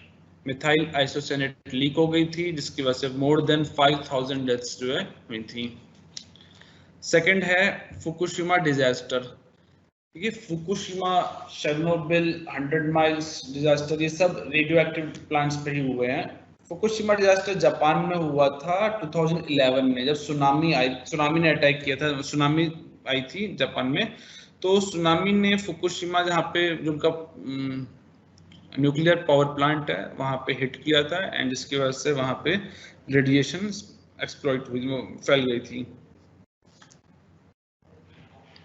थर्ड है ई वेस्ट, ई कचरा, अपशिष्ट। ई वेस्ट क्या होता है कि जितने भी इलेक्ट्रॉनिक गैजेट्स हैं, जितने भी हम यूज कर रहे हैं, whether it's mobile, it's computer, laptop, जितने भी इलेक्ट्रॉनिक वेस्ट्स हैं, इन सब में काफी हैवी अमाउंट में हैवी मेटल प्रेजेंट होता है, and those heavy metals are very toxic for the environment. They are also toxic for human being, but as they are not going to directly expose human beings.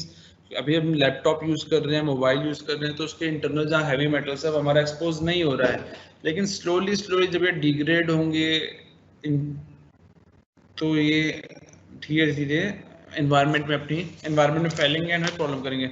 E waste के साथ जो एक और problem है कि इसका भी standard methods नहीं है इसको सॉर्ट आउट करने के।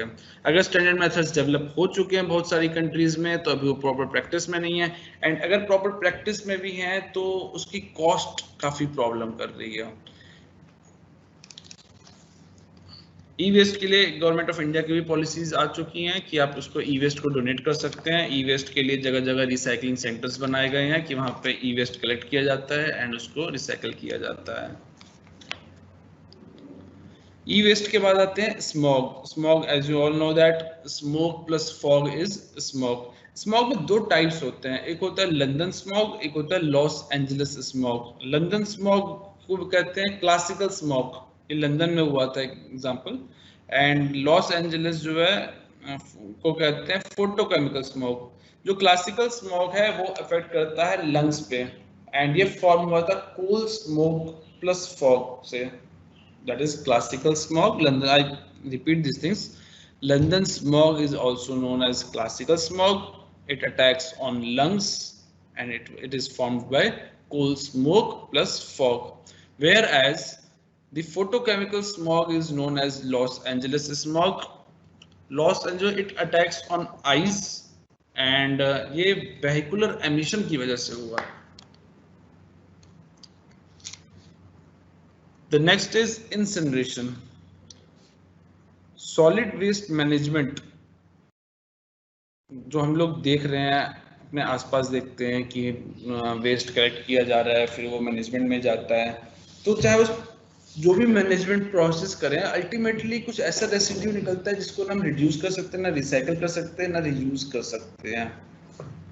Not only solid waste management, अगर कोई वेस्ट वाटर भी कर रहे हैं तो कोई ऐसा आउटपुट आता है कि जो अब हम यूज नहीं कर सकते, तो उसको हम इंसिनरेटर में डालते हैं। Incinerator means heating a thing, burning a thing at very high degree Celsius.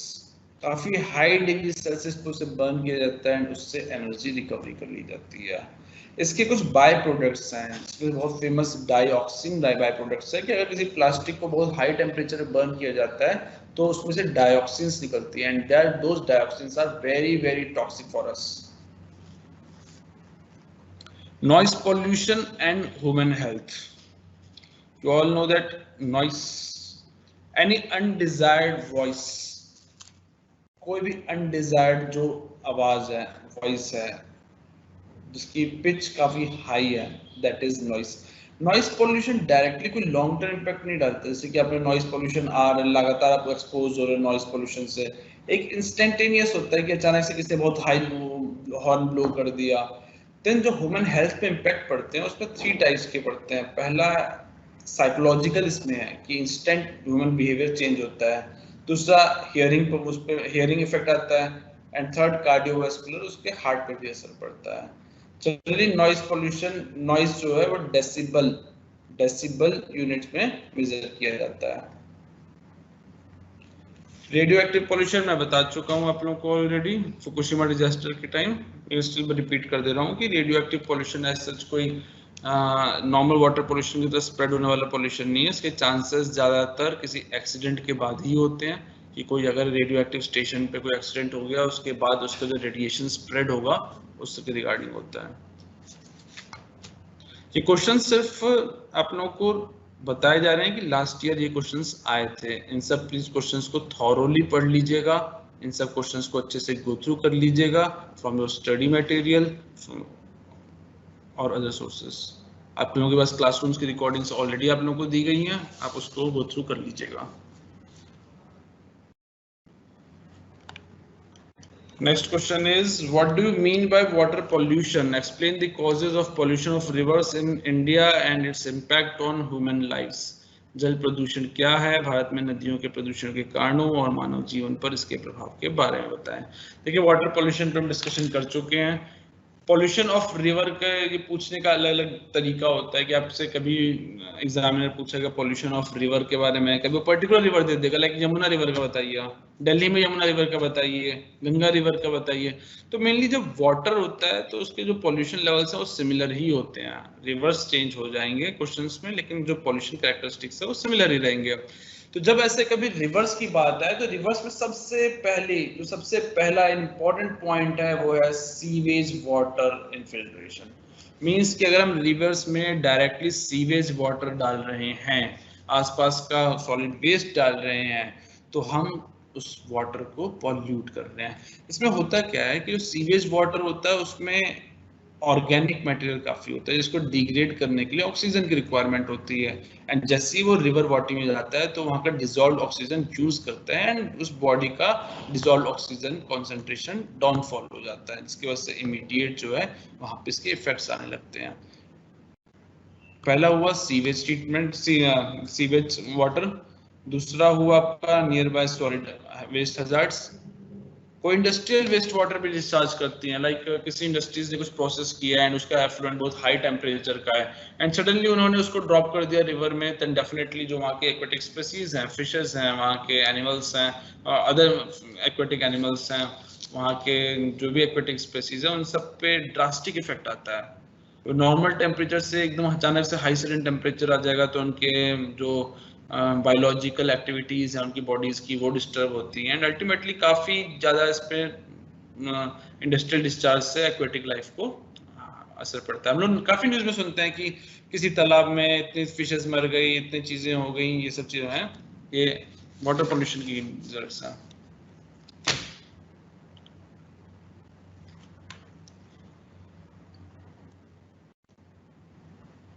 The next question is, what is air pollution? Differentiate between primary and secondary pollutants. How does air pollution impact humans and plants? Differentiate between primary and secondary. मैं already air pollution cover कर चुका हूँ, पूछा उसमें, इसमें फिर से मैं रिपीट कर दे रहा हूँ कि मेजर रोल है वो इंडस्ट्रियल एयर पॉल्यूटेंट्स का है, डिस्चार्ज का, जो इंडस्ट्रीज अपनी चिमनी से डिस्चार्ज कर रही हैं, एंड दूसरा वेहिकुलर एमिशंस हैं, थर्ड जो अनऑथराइज्ड बर्निंग्स हैं, इसका एक बहुत बड़ा इन्वॉल्वमेंट होता है एयर पोल्यूशन में। दिल्ली लाइक सिटी में अगर किसी ने टायर जला दिया तो टायर से पोल्यूशन का लेवल बहुत हाई होता है। एंड इस तरह की जो एक्टिविटीज हैं वो इंटेंशनली हो या फिर अनइंटेंशनली हो, वो काफी पोल्यूशन में कंट्रीब्यूट करती हैं।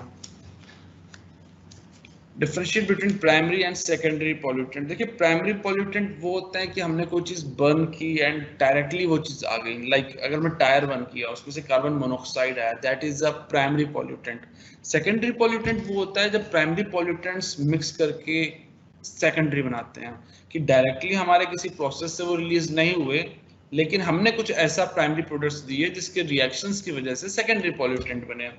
प्राइमरी पॉल्यूटेंट के एग्जांपल्स हैं कार्बन मोनोऑक्साइड, कोई भी बर्निंग होती है ऑक्सीजन की, कम ऑक्सीजन की प्रेजेंस में, तो carbon monoxide, nitrogen oxide series, sulphur oxides, particulate matters, like अगर कहीं कोई धूल के कारण उड़ रहा है, धुआं है, तो पार्टिकुलेट मैटर्स उसमें दो होते हैं, particular matters 2.5, particular matters 10, ammonia, these all are primary pollutants.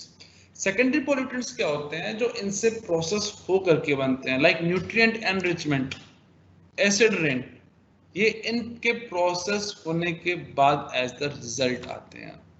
Those are the secondary pollutants. How does air pollution impacts humans and plants? कि ह्यूमंस में एयर पोल्यूशन का सबसे पहला इफेक्ट लंग्स पे पड़ता है। अब जितने भी पढ़ेंगे पार्टिकुलेट मैटर्स जितने भी हैं, सबकी प्रॉपर्टीज बेसिकली थोड़ी थोड़ी डिफरेंट है, बट सबसे जो प्राइमरी है वो लंग्स पे है, क्योंकि एयर हम इनहेल करते हैं, जब हम इनहेल करते हैं तो वो लंग्स तक पहुंचता है। तो ये जो पूरा पैसेज है हमारा इनहेल से लेकर लंग्स तक का, ये पूरा इफेक्ट होता है एयर पोल्यूशन से। तो किसी भी तरह का अगर एयर पोल्यूशन पूछा जा रहा है तो आप आंसर में लंग्स को इंक्लूड कर सकते हैं। Describe any 5 surveys we obtain from our planet's biodiversity.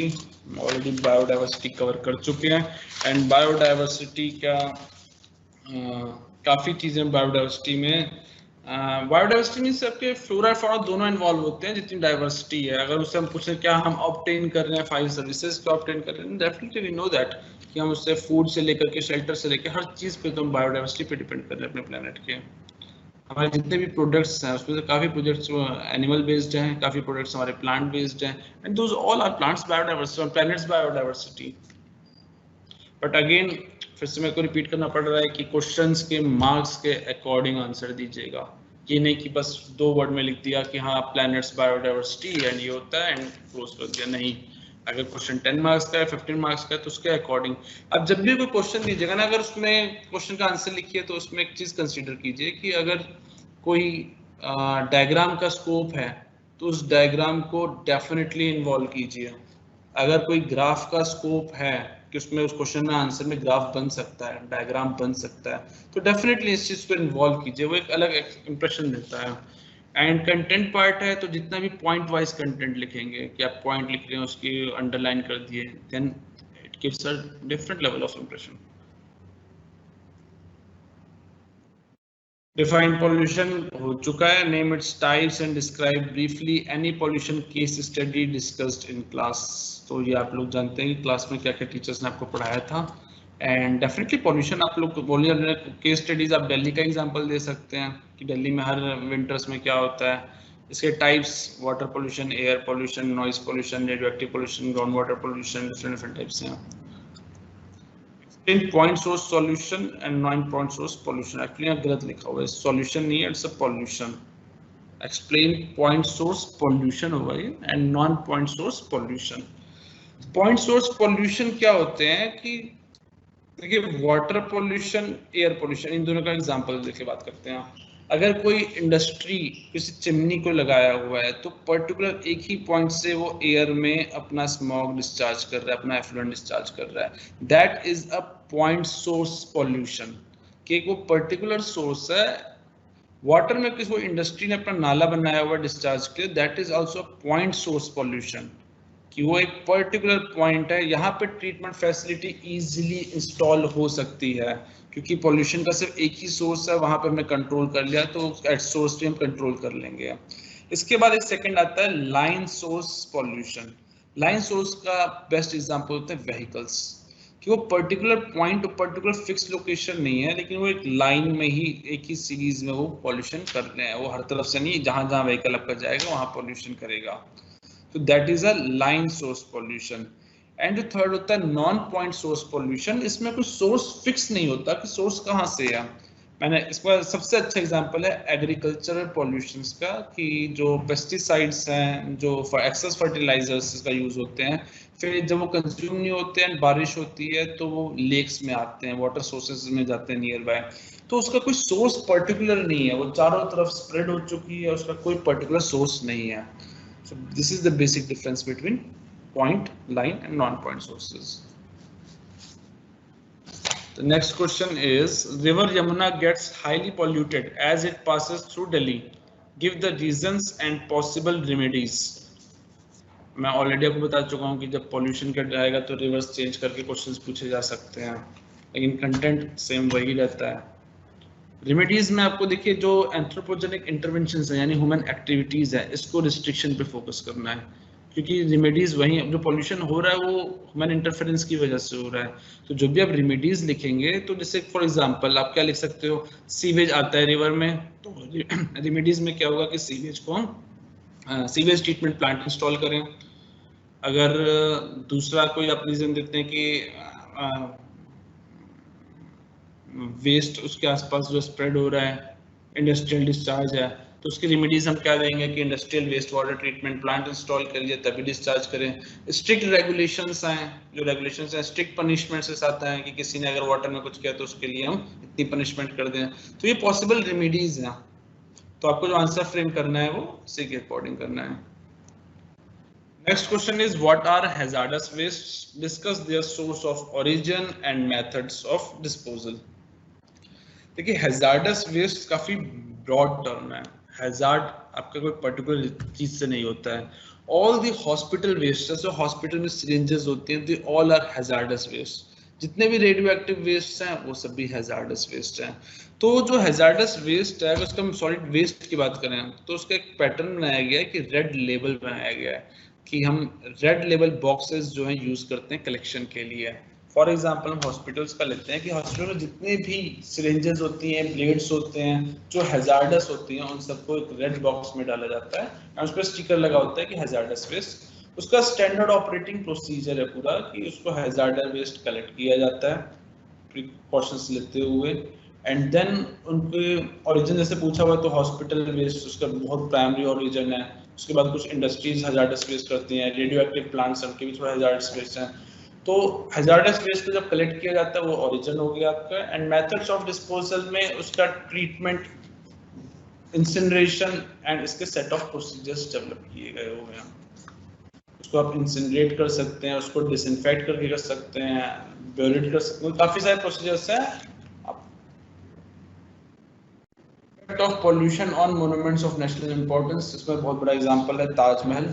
Mathura refinery की वजह से ताजमहल पे इफेक्ट पड़ रहा था, सब लोग जानते हैं। एसिड रेन की वजह से था। एसिड रेन क्यों होता है? You know that natural rain water जो होता है उसका पीएच 5.8 के आसपास होता है। जो नेचुरल रेन वाटर होता है थोड़ा स्लाइटली एसिडिक होता है, लेकिन जो एसिड रेन होता है उसका पीएच 4.2 होता है।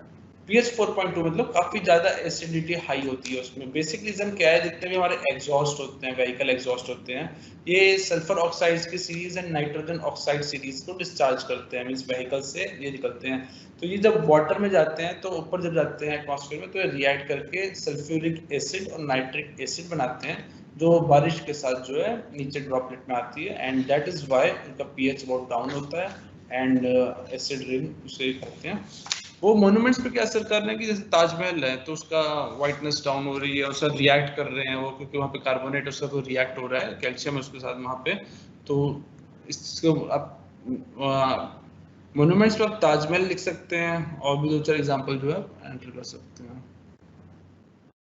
Right short notes on the following: national solar mission, Tarun Bharat Sangh, Appiko movement, sustainable water management, सकल जल प्रबंधन।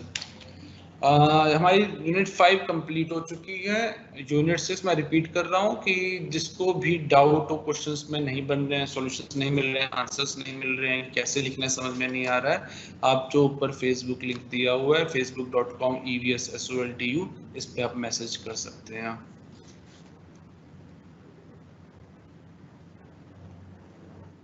Unit 6 social issues and the environment, सामाजिक मुद्दे एवं पर्यावरण। तो नेशनल सोलर मिशन का इनॉग्रेशन हुआ था 2010 में। तब टारगेट रखा गया था कि 100 गीगावाट जो है 2021 तक हम सोलर पावर प्रोडक्शन कर लेंगे।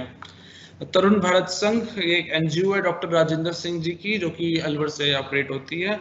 और इनका मेन इनका 11 रिवर्स को उन्होंने रेजुविनेट किया था, जो नदियाँ सूख चुकी थी, इनको दोबारा उसमें वो पानी लेकर के आए हैं। अब इस क्लास का मेन जो मोटो है वो क्वेश्चंस आपको बताना है। आपको आंसर्स सारे के सारे ऑलरेडी पढ़ाए जा चुके हैं, बताए जा चुके हैं, क्योंकि इतना सिलेबस है। काफी स्टूडेंट्स के मैसेज आते हैं, सर इंपॉर्टेंट बता दीजिए, इंपॉर्टेंट क्वेश्चंस क्या हैं, ओल्डर क्वेश्चंस डाउनलोड नहीं कर पा रहे हैं। तो आपको सिर्फ ये क्वेश्चंस बताए जा रहे हैं कि ये क्वेश्चंस हैं जो कि इंपॉर्टेंट हैं और अर्लियर पूछे जा चुके हैं। इन क्वेश्चंस के डीप स्टडी आप जरूर कर लीजिएगा। एपिको मूवमेंट 1983 में साउथ इंडिया में हुआ था। इट्स लाइक चिपको मूवमेंट की तरह हुआ था कि लोग पेड़ से हक कर लिया था पेड़ों को कि हम उसको कटने नहीं देंगे डिफॉरेस्टेशन के अगेंस्ट में। सस्टेनेबल वाटर मैनेजमेंट, सतत जल प्रबंधन। वाटर मैनेजमेंट बहुत ही चैलेंजिंग इशू बढ़ता जा रहा है डे बाय डे। इसको कंटिन्यूस कितने सालों से पढ़ाया जाता है, कंटिन्यूस ये बढ़ता भी जा रहा है। इस पर जितनी अवेयरनेस की जा रही है वो सिर्फ अवेयरनेस रह जा रही है, प्रैक्टिकल उसका दिख नहीं रहा, लोग उसको कर नहीं रहे वाटर मैनेज। वाटर कंजर्वेशन के लिए गवर्नमेंट काफी पॉलिसीज बना चुकी है, हर साल इन्वायरमेंटल स्टडीज में पढ़ाती है वाटर कंजर्व कीजिए, वाटर कंजर्व कीजिए, लेकिन स्टिल प्रैक्टिकली लोग बस पढ़ लेते हैं वाटर कंजर्वेशन, लेकिन कंजर्व हो नहीं रहा है। सस्टेनेबल वाटर मैनेजमेंट क्या है कि कोई भी वाटर सोर्स को हम कैसे ऑप्टिमम यूज करें कि वो हमारे फ्यूचर जनरेशन के लिए भी बचे। सस्टेनेबल वर्ड मतलब होता है कि आप considering consideration of future generation, wherever we are using the word sustainable, तो हम फ्यूचर जनरेशन को कंसीडर कर रहे हैं। एंड वाटर मैनेजमेंट की वाटर सोर्स को हम देख करके उसका ऑप्टिमम यूज करें। इस टाइप से हमें यूज करना है, दैट इज मैंडेटरी, उसको हम अवॉइड कर नहीं सकते हैं, लेकिन इस तरह से यूज करना है कि फ्यूचर जनरेशन को भी उस चीज की कमी ना पड़े। तो वाटर मैनेजमेंट में सब चीज आती है। इसके जो सोर्सेज हैं, वाटर रिवर के मैनेजमेंट अलग है, ग्राउंड वाटर के मैनेजमेंट अलग है, आपके हाउस होल्ड के वाटर मैनेजमेंट अलग है। तो इसकी पॉलिसीज, इसके set of procedures and all it comes into the sustainable water management. Describe Forest Conservation Act, Wildlife Protection Act, Air Prevention and Control Act of Pollution Act and Water Prevention and Control of Pollution Act. इन हिंदी वर्णन करें। One संरक्षण अधिनियम, वन्य जीव संरक्षण अधिनियम, वायु रोकथाम और प्रदूषण नियंत्रण अधिनियम, जल रोकथाम और प्रदूषण नियंत्रण अधिनियम। देखिए इन सब रूल्स में एक बार आप इन सबको गो थ्रू कर लीजिएगा, ज्यादा डेप्थ में आपको जानने की जरूरत नहीं है। वो आपसे ये नहीं पूछेंगे कि फॉरेस्ट कंजर्वेशन एक्ट के इस सेक्शन में कौन से चार्जेस होते हैं, वाइल्ड लाइफ प्रोटेक्शन एक्ट के इस सेक्शन में क्या, इस तरह से नहीं। एक ओवरव्यू क्वेश्चन से जैसे पूछा गया, बिल्कुल एक ओवरव्यू आपको बताना है कि ये एक्ट में रूल्स एंड रेगुलेशंस फ्रेम किए गए हैं रिगार्डिंग दैट। जैसे फॉर फॉरेस्ट एक्ट है तो फॉरेस्ट के according rules and regulations frame किए गए हैं। पनिशमेंट्स को फ्रेम किया गया है कि अगर कोई इंडस्ट्री है वो अगर कोई वाटर प्रिवेंशन उसका एक्ट का उल्लंघन कर रही है, डिस्चार्ज डायरेक्टली कर रही है, तो उसमें कितने साल तक की सजा हो सकती है, क्या फाइनेंशियली सजा लग सकती है। उसमें पावर दिया गया है कि कौन ये सजा देगा, सेंट्रल पॉल्यूशन कंट्रोल बोर्ड देगी, स्टेट पॉल्यूशन कंट्रोल बोर्ड देगी। तो इस तरह से इन चारों एक्ट में इसमें जो नाम ही बता रहे हैं आपको कि फॉरेस्ट कंजर्वेशन एक्ट है तो फॉरेस्ट के बारे में कवर किया गया है, वाइल्ड लाइफ प्रोटेक्शन एक्ट है। अब डेफिनेटली कोई इंडस्ट्री अगर वाटर डिस्चार्ज कर रही है तो वाइल्ड लाइफ प्रोटेक्शन एक्ट में तो नहीं आएगा, वो तो water prevention control of pollution act में आएगा। तो आपको आंसर उसी के अकॉर्डिंग ही देना है कि फॉरेस्ट कंजर्वेशन एक्ट पूछा हुआ है तो इसमें फॉरेस्ट के कंजर्वेशन के लिए रूल्स एंड रेगुलेशंस बताए हुए हैं, पनिशमेंट्स बताई हुई हैं, पावर्स बताई हुई हैं, एंड टोटल थोड़ा इसी को जिस बना के आपको लिखना है। ये टोटल जितने भी एक्ट्स हैं, ये इनका जो मेन अम्ब्रेला एक्ट रहा है वो है एनवायरमेंटल प्रोटेक्शन एक्ट 1986। इस एक्ट के ही से ही सारे इन्वायरमेंटल, अधिकतर, सारे नहीं, अधिकतर इन्वायरमेंटल एक्ट्स इसी से ही डिराइव हुए हैं। जो स्टैंडर्ड प्रोसीजर्स हुए हैं, मैनेजमेंट रूल्स आए हैं, वो सब भी, जैसे ई वेस्ट मैनेजमेंट रूल आया, better hazardous waste management rules आया, तो काफी सब इन्वायरमेंटल प्रोटेक्शन एक्ट 1986 की ही वजह से आए हैं। नेक्स्ट क्वेश्चन पूछे गए हैं वो है right short notes on the following: स्वच्छ भारत अभियान, ozone layer depletion, climate change, acid rain, global warming. निम्नलिखित पर संक्षिप्त नोट्स लिखे हैं। स्वच्छ भारत अभियान, ओजोन परत का ह्रास, जलवायु परिवर्तन, अम्ल वर्षा, वैश्विक उष्णता। देखिए, स्वच्छ भारत अभियान कंट्री वाइड कैंपेन था जो 2000 चल रहा है, जो 2014 से स्टार्ट हुआ था। इसका जो मेन पर्पस था to eliminate open defecation and improve solid waste management, के आसपास आपके जो लोग खुले में शौच जा रहे हैं उसको बंद कराना, और दूसरा जो आसपास आपकी जो गंदगी है उसे साफ करना। स्वच्छ भारत अभियान में मोटिव था कि सब लोग खुद आगे आए, अपना गेट टुगेदर करके आसपास की अपनी गंदगी को करेगा। हर आदमी खुद ही अपने आसपास सफाई रख लेगा तो कोई इस तरह की बड़ी एक्टिविटी की जरूरत ही नहीं पड़ेगी। आपको बस ये इंश्योर करना है कि आपके आसपास सफाई रहे, बस। Ozone layer depletion. Ozone layer depletion बहुत ही इंपॉर्टेंट टॉपिक है, कई सालों से पूछा आ रहे हैं। नॉट ओनली ये जो टॉपिक्स हैं सिर्फ इस ईवीएस सब्जेक्ट के लिए इंपॉर्टेंट नहीं है, आप किसी भी कॉम्पिटिटिव एग्जाम में जाओगे, यूपीएससी में, एसएससी में, public service commission, state PCSC में जाओगे, इनकम टैक्स में जाओगे, स्टेनो के लिए जाओगे, व्हाटएवर जो भी आप जाओगे, वहां आज अब बहुत इंपॉर्टेंट पार्ट में एनवायरनमेंट के क्वेश्चंस होते हैं। एंड एनवायरनमेंट के क्वेश्चंस में जो ये टॉपिक्स हैं ये वहां भी पूछे जाते हैं। Ozone layer, climate change, acid rain, global warming, ये सब कितनी बार कॉम्पिटिटिव एग्जाम्स में पूछे गए हैं कि क्या है, क्यों है, कैसे हैं, क्या कंटेंट होता है, ये सब डिटेल्स, ये सब आपको पढ़ाया जा चुका है। मैं एक बार फिर से ब्रीफ में बस इन सबको रिव्यू करके आपको आगे बढ़ते हैं।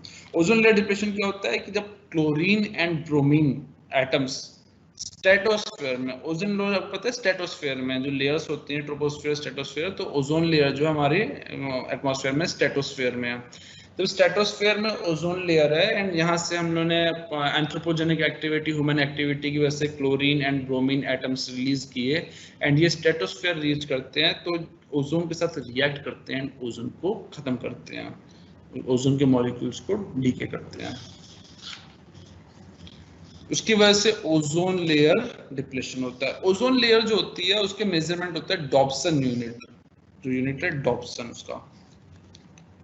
नेक्स्ट है क्लाइमेट चेंज। देख, क्लाइमेट चेंज में लोग जनरली कंफ्यूज होते हैं कि climate change and global warming, की ग्लोबल वार्मिंग है, टेम्परेचर बढ़ रहा है। मैं दोनों को साथ में, देख, क्लाइमेट चेंज के बाद ग्लोबल वार्मिंग, दोनों को साथ में पढ़ा दे रहा हूँ। क्लाइमेट चेंज में क्या होता है कि दो एस्पेक्ट हैं, एक है ग्लोबल वार्मिंग एंड एक है large scale shifts in weather pattern. Global warming में क्या है कि कुछ ग्रीन हाउस गैसेस हैं जिसकी वजह से टेम्परेचर रेज हो रहा है। ग्रीन हाउस गैसेस वो गैसेस होती हैं जो लाइट आती है, जो सन से जो लाइट्स आ रही हैं उसको होल्ड करती हैं और टेम्परेचर की वजह से इंक्रीज होता है। आइए फिर से समझते हैं क्लाइमेट चेंज। पहले ग्लोबल वार्मिंग समझते हैं, फिर क्लाइमेट चेंज समझते हैं। ग्लोबल वार्मिंग क्या है? Global warming long term heating of earth climate system, जो लॉन्ग टर्म अर्थ हीट हो रही है ग्रीन हाउस गैसेस की वजह से। गैसेस कौन सी? Water vapour, carbon dioxide, nitrous oxide, ozone, chlorofluorocarbon. ये सब क्या करती हैं? ये यूवी लाइट जो सन से लाइट्स आ रही है उसको ट्रैप करती हैं, जिसकी वजह से जो है हीट जो है इंक्रीज होता है। जब ये हीट इंक्रीज होता है तो टेम्परेचर हमारे अर्थ का बढ़ता है एंड ग्लोबल वार्मिंग हमारे उसमें क्लाइमेट में ग्लोबल वार्मिंग होती है। तो ग्लोबल वार्मिंग का इम्पैक्ट क्या पड़ता है कि टेम्परेचर थोड़ा सा बढ़ता भी है, थोड़ा सा बढ़ता है। फॉर एग्जांपल कोई आइस है, कोई ग्लेशियर है जो मेल्ट एकदम फ्रीज्ड है, वहां हल्का सा भी टेम्परेचर बढ़ा, अगर वो सडनली 0 तक आया एंड वो वाटर में हुआ तो ग्लोबल वार्मिंग से क्या होगा कि वो ग्लेशियर मेल्ट होगा। ग्लेशियर मेल्ट से वाटर जितना है हमारे रिवर्स एंड ओशंस में आएंगे। जब वाटर स्प्रेड होगा तो वाटर लेवल हाई होगा। जब वाटर लेवल हाई होगा तो बहुत सारे जो कॉन्टिनेंटल पार्ट्स हैं वो उसमें मर्ज्ड हो जाएंगे। This is only single aspect जो अभी देखा जा रहा है, इसके अलावा बहुत सारे एस्पेक्ट हैं ग्लोबल वार्मिंग के।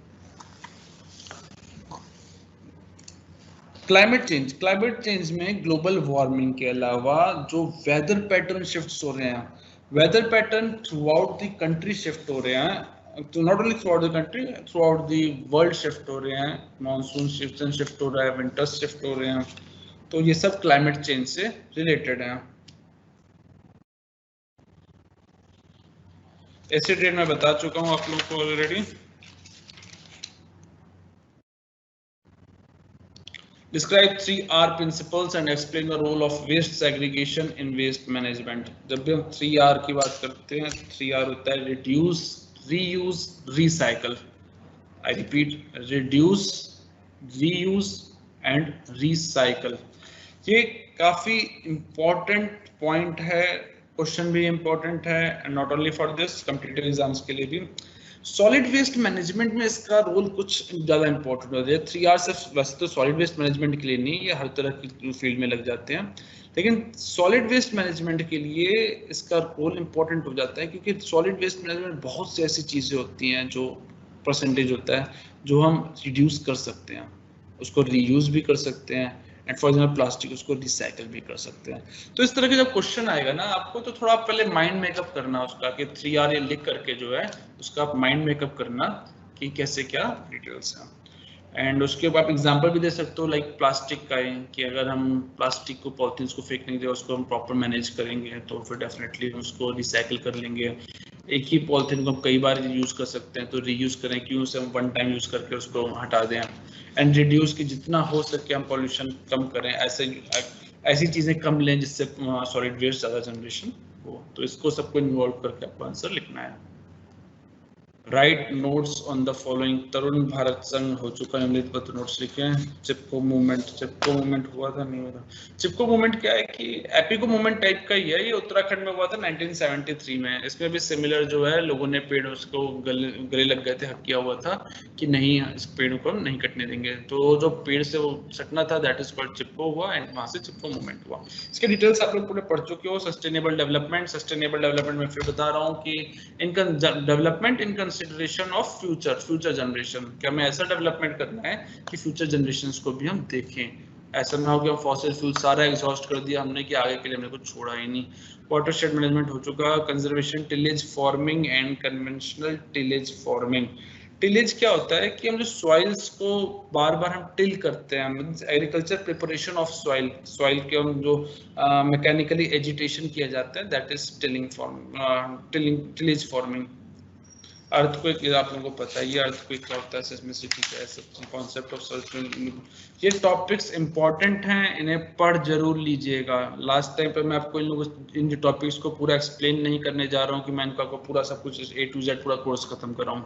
यूनिट 6 तक सिर्फ मैं इंपॉर्टेंट टॉपिक्स बता रहा हूँ। एंश्योर कीजिएगा ये टॉपिक्स जरूर देख लीजिएगा, पढ़ लीजिएगा, और इन सब के डायग्राम की प्रैक्टिस कर लीजिएगा, जिसमें हो डायग्राम, जिसमें नहीं है उसमें कैसे कंटेंट राइटिंग करनी है आप उसकी प्रैक्टिस कर लीजिएगा।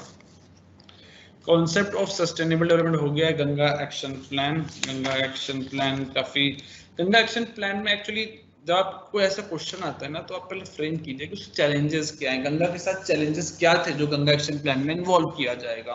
गंगा के साथ सबसे बड़ा चैलेंज था कि उसके आसपास काफी बिग सिटीज हैं। गंगा एक्शन प्लान में काफी उसके आसपास बिग सिटीज हैं। बिग सिटीज होने की वजह से क्या है कि गंगा का जितना भी सीवेज ट्रीटमेंट जितना भी सिटीज का है वो गंगा में जाता था। तो इसके लिए पहले गंगा एक्शन प्लान में ये इन्वॉल्व किया गया कि सीवेज ट्रीटमेंट प्लांट बनाया गया काफी सारे। इकोलॉजिकल रिस्टोरेशन किया गया। इकोलॉजिकल रिस्टोरेशन मतलब रिवर के आसपास जितने भी प्लांटिंग हो सके, जितने भी वो बायोडाइवर्सिटी पार्क्स थे, जूलॉजिकल पार्क्स थे, उन सबको जो है किया गया। नेक्स्ट है क्लाइमेट चेंज। हाँ, गंगा एक्शन प्लान है। गंगा एक्शन प्लान में एक sewage treatment, Ganga action plan में एक सीवेज ट्रीटमेंट प्लान का था, एक इकोलॉजिकल रिस्टोरेशन का था, फिर वाटर क्लीनिंग की गई, सरफेस क्लीनिंग। इसके लिए मशीन्स जगह जगह बिग सिटीज में लगाई गई कि वाटर जो है उस पर जो फ्लोट करता हुआ कूड़ा है, कचरा है, उसको कलेक्ट किया जा सके, सॉलिड वेस्ट है। इसके अलावा वाटर का ट्रीटमेंट भी जगह जगह, not only sewage treatment, water के भी प्योरिफिकेशन ट्रीटमेंट की इसमें प्रोविजनिंग की गई। क्लाइमेट चेंज हो चुका। Methodology and advantages of alley cropping. आप लोग देख रहे हैं, एलई क्रॉपिंग मींस होता है प्लांटिंग ट्रीज इन अ रो, एक सीरीज में हम प्लांट्स जो लगाते हैं एकदम सीरीज में, वो होता है स्पेस छोड़ते हो, that is alley cropping. Deforestation leads to soil erosion, but obvious कि अगर हमने कहीं पेड़ हटा दिया, पेड़ काट दिया, पेड़ की रूट्स की जो पावर होती है, प्रॉपर्टी होती है कि वो सॉइल को होल्ड करता है। अगर वहां से अपने पेड़ ही हटा दिया तो अब सॉइल को होल्ड नहीं होगा, सॉइल इरोजन होगा, सॉइल यहाँ से हटकर दूसरी जगह जाएगी, वेदर विंड से जाएगी, बारिश से जाएगी, व्हाटएवर जो भी उसका मोड होगा, लेकिन वो सॉइल इरोजन होगा। तो deforestation leads to soil erosion, simple scientific है। जब उसको लिखेंगे तो आपको बताना पड़ेगा पहले कि फॉरेस्टेशन कैसे सॉइल को होल्ड करता है, एक ट्री कैसे सॉइल को होल्ड करती है, एंड उस ट्री को अगर हमने हटा दिया तो क्यों हो सॉइल इरोजन होगा। यूट्रोफिकेशन, इसका जिक्र मैंने थोड़ा देर पहले भी किया था। यूट्रोफिकेशन क्या होता है कि कोई लेक है, विलेजेस में, सिटीज में आप लोग ऑलरेडी देखे होंगे कि कहीं कोई एग्रीकल्चर प्रैक्टिसेस होती हैं, हमने काफी ज्यादा फर्टिलाइजर डाल दिया एग्रीकल्चर एरिया में, तो एग्रीकल्चर एरिया में बारिश के बाद जितना भी हमने फर्टिलाइजर डाला उसमें नाइट्रेट एंड फॉस्फेट होता है, वो एक लेक में आ जाती है, झील में आ जाती है। तो जो नाइट्रेट फॉस्फेट जो होता है वो काफ़ी प्लांट्स के लिए अच्छा होता है, उनकी मेन नेसेसिटी होती है।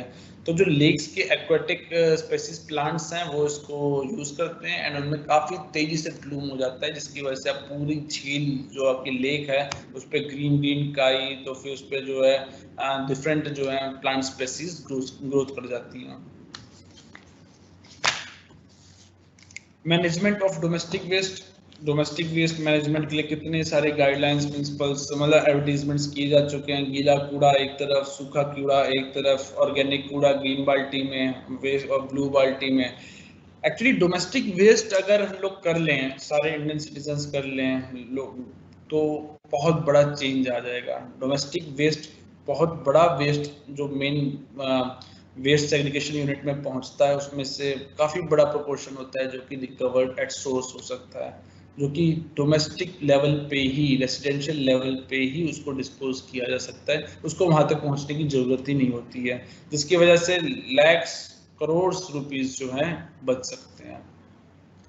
Troposphere and stratosphere, we all know that atmosphere जो हमारा वायुमंडल है, एटमॉस्फेयर, उसकी 4 लेयर होते हैं। सबसे नीचे ट्रोपोस्फेयर होती है, उसके ऊपर स्ट्रेटोस्फेयर, उसके ऊपर मेसोस्फेयर, उसके ऊपर थर्मोस्फेयर। ट्रोपोस्फेयर में मेनली हमारे जितने भी वेदर के केसेस होते हैं, वेदर के प्ले रोल होता है, वो ट्रोपोस्फेयर में प्ले होता है। स्ट्रेटोस्फेयर में ही हमारी ओजोन है। फिर फ्लड प्लेन डिसर्टिफिकेशन बता चो, डिसर्टिफिकेशन होता है मरुस्थलीकरण की किसी एरिया में, अगर वहाँ के धीरे धीरे एरिड रीजन हो रहा है, वहाँ की जमीन बंजर हो रही है, वहाँ पे स्लोली प्लांट का ग्रोथ कम हो रहा है, बारिश कम हो रही है, then that is known as डिसर्टिफिकेशन।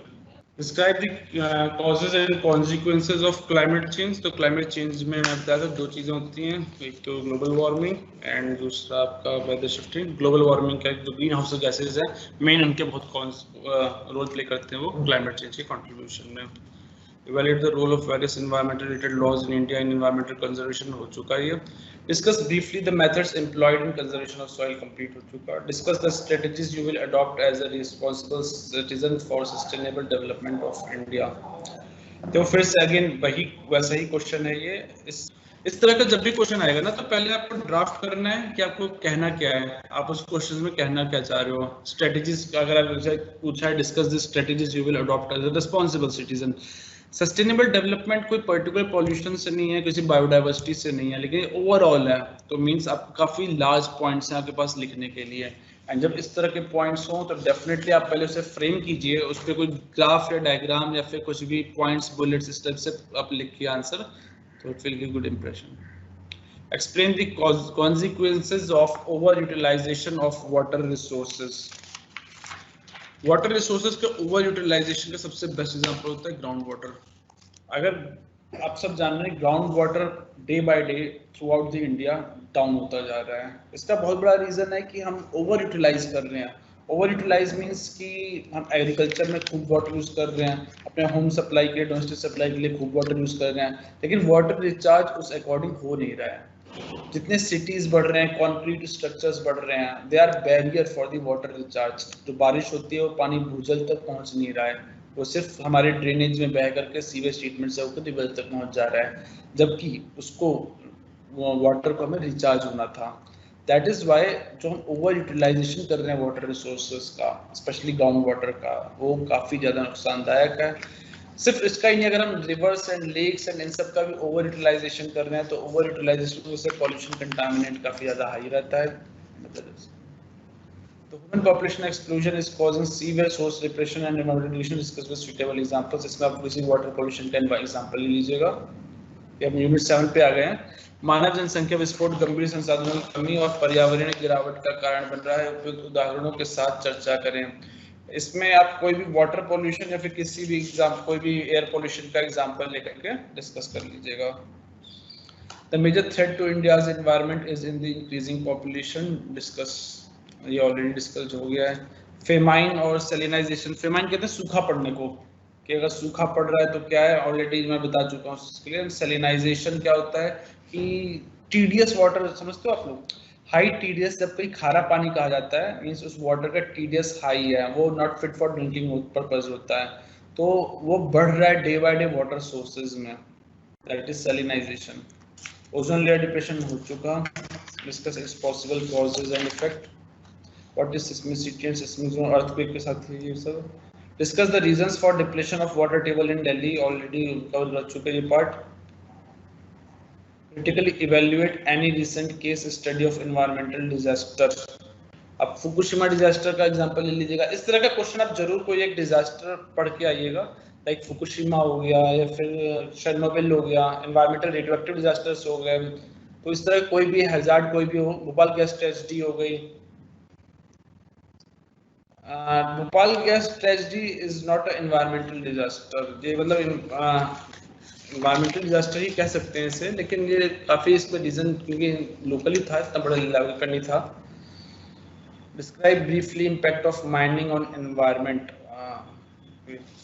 ये मैं स्टार्टिंग में आपको बताया था माइनिंग का जो है एनवायरनमेंट पे, क्या माइनिंग हो रही है तो वहाँ लीचिंग होगी, वहाँ हैवी मेटल्स जो है इन सब का ग्राउंड वाटर में इन्फिल्ट्रेशन होगा, एंड आसपास की जो लोकल फ्लोरा एंड फौना है इन सब पे भी उसका असर पड़ेगा।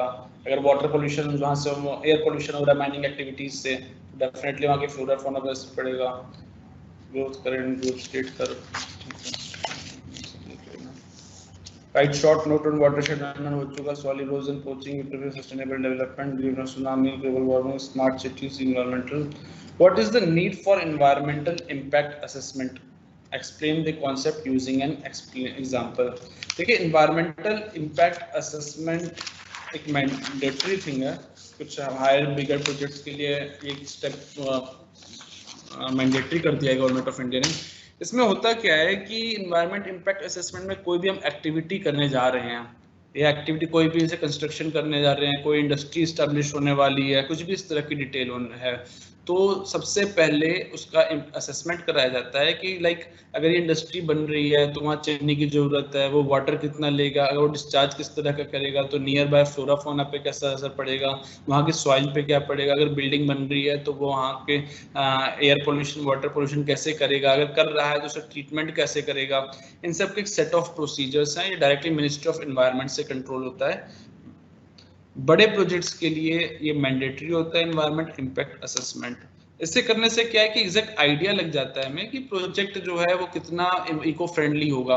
अगर इसमें आया कि इको फ्रेंडली नहीं है तो उस प्रोजेक्ट को हम रोक सकते हैं या फिर हम एक्सटेंड कर सकते हैं कि जब तक उसके ट्रीटमेंट प्रोसेसेस ना बन जाए। And this was the last question of importance and all the best for your exams. Thank you. For any doubt, feel free to message on Facebook EVS SOL page. I already told you 3 times.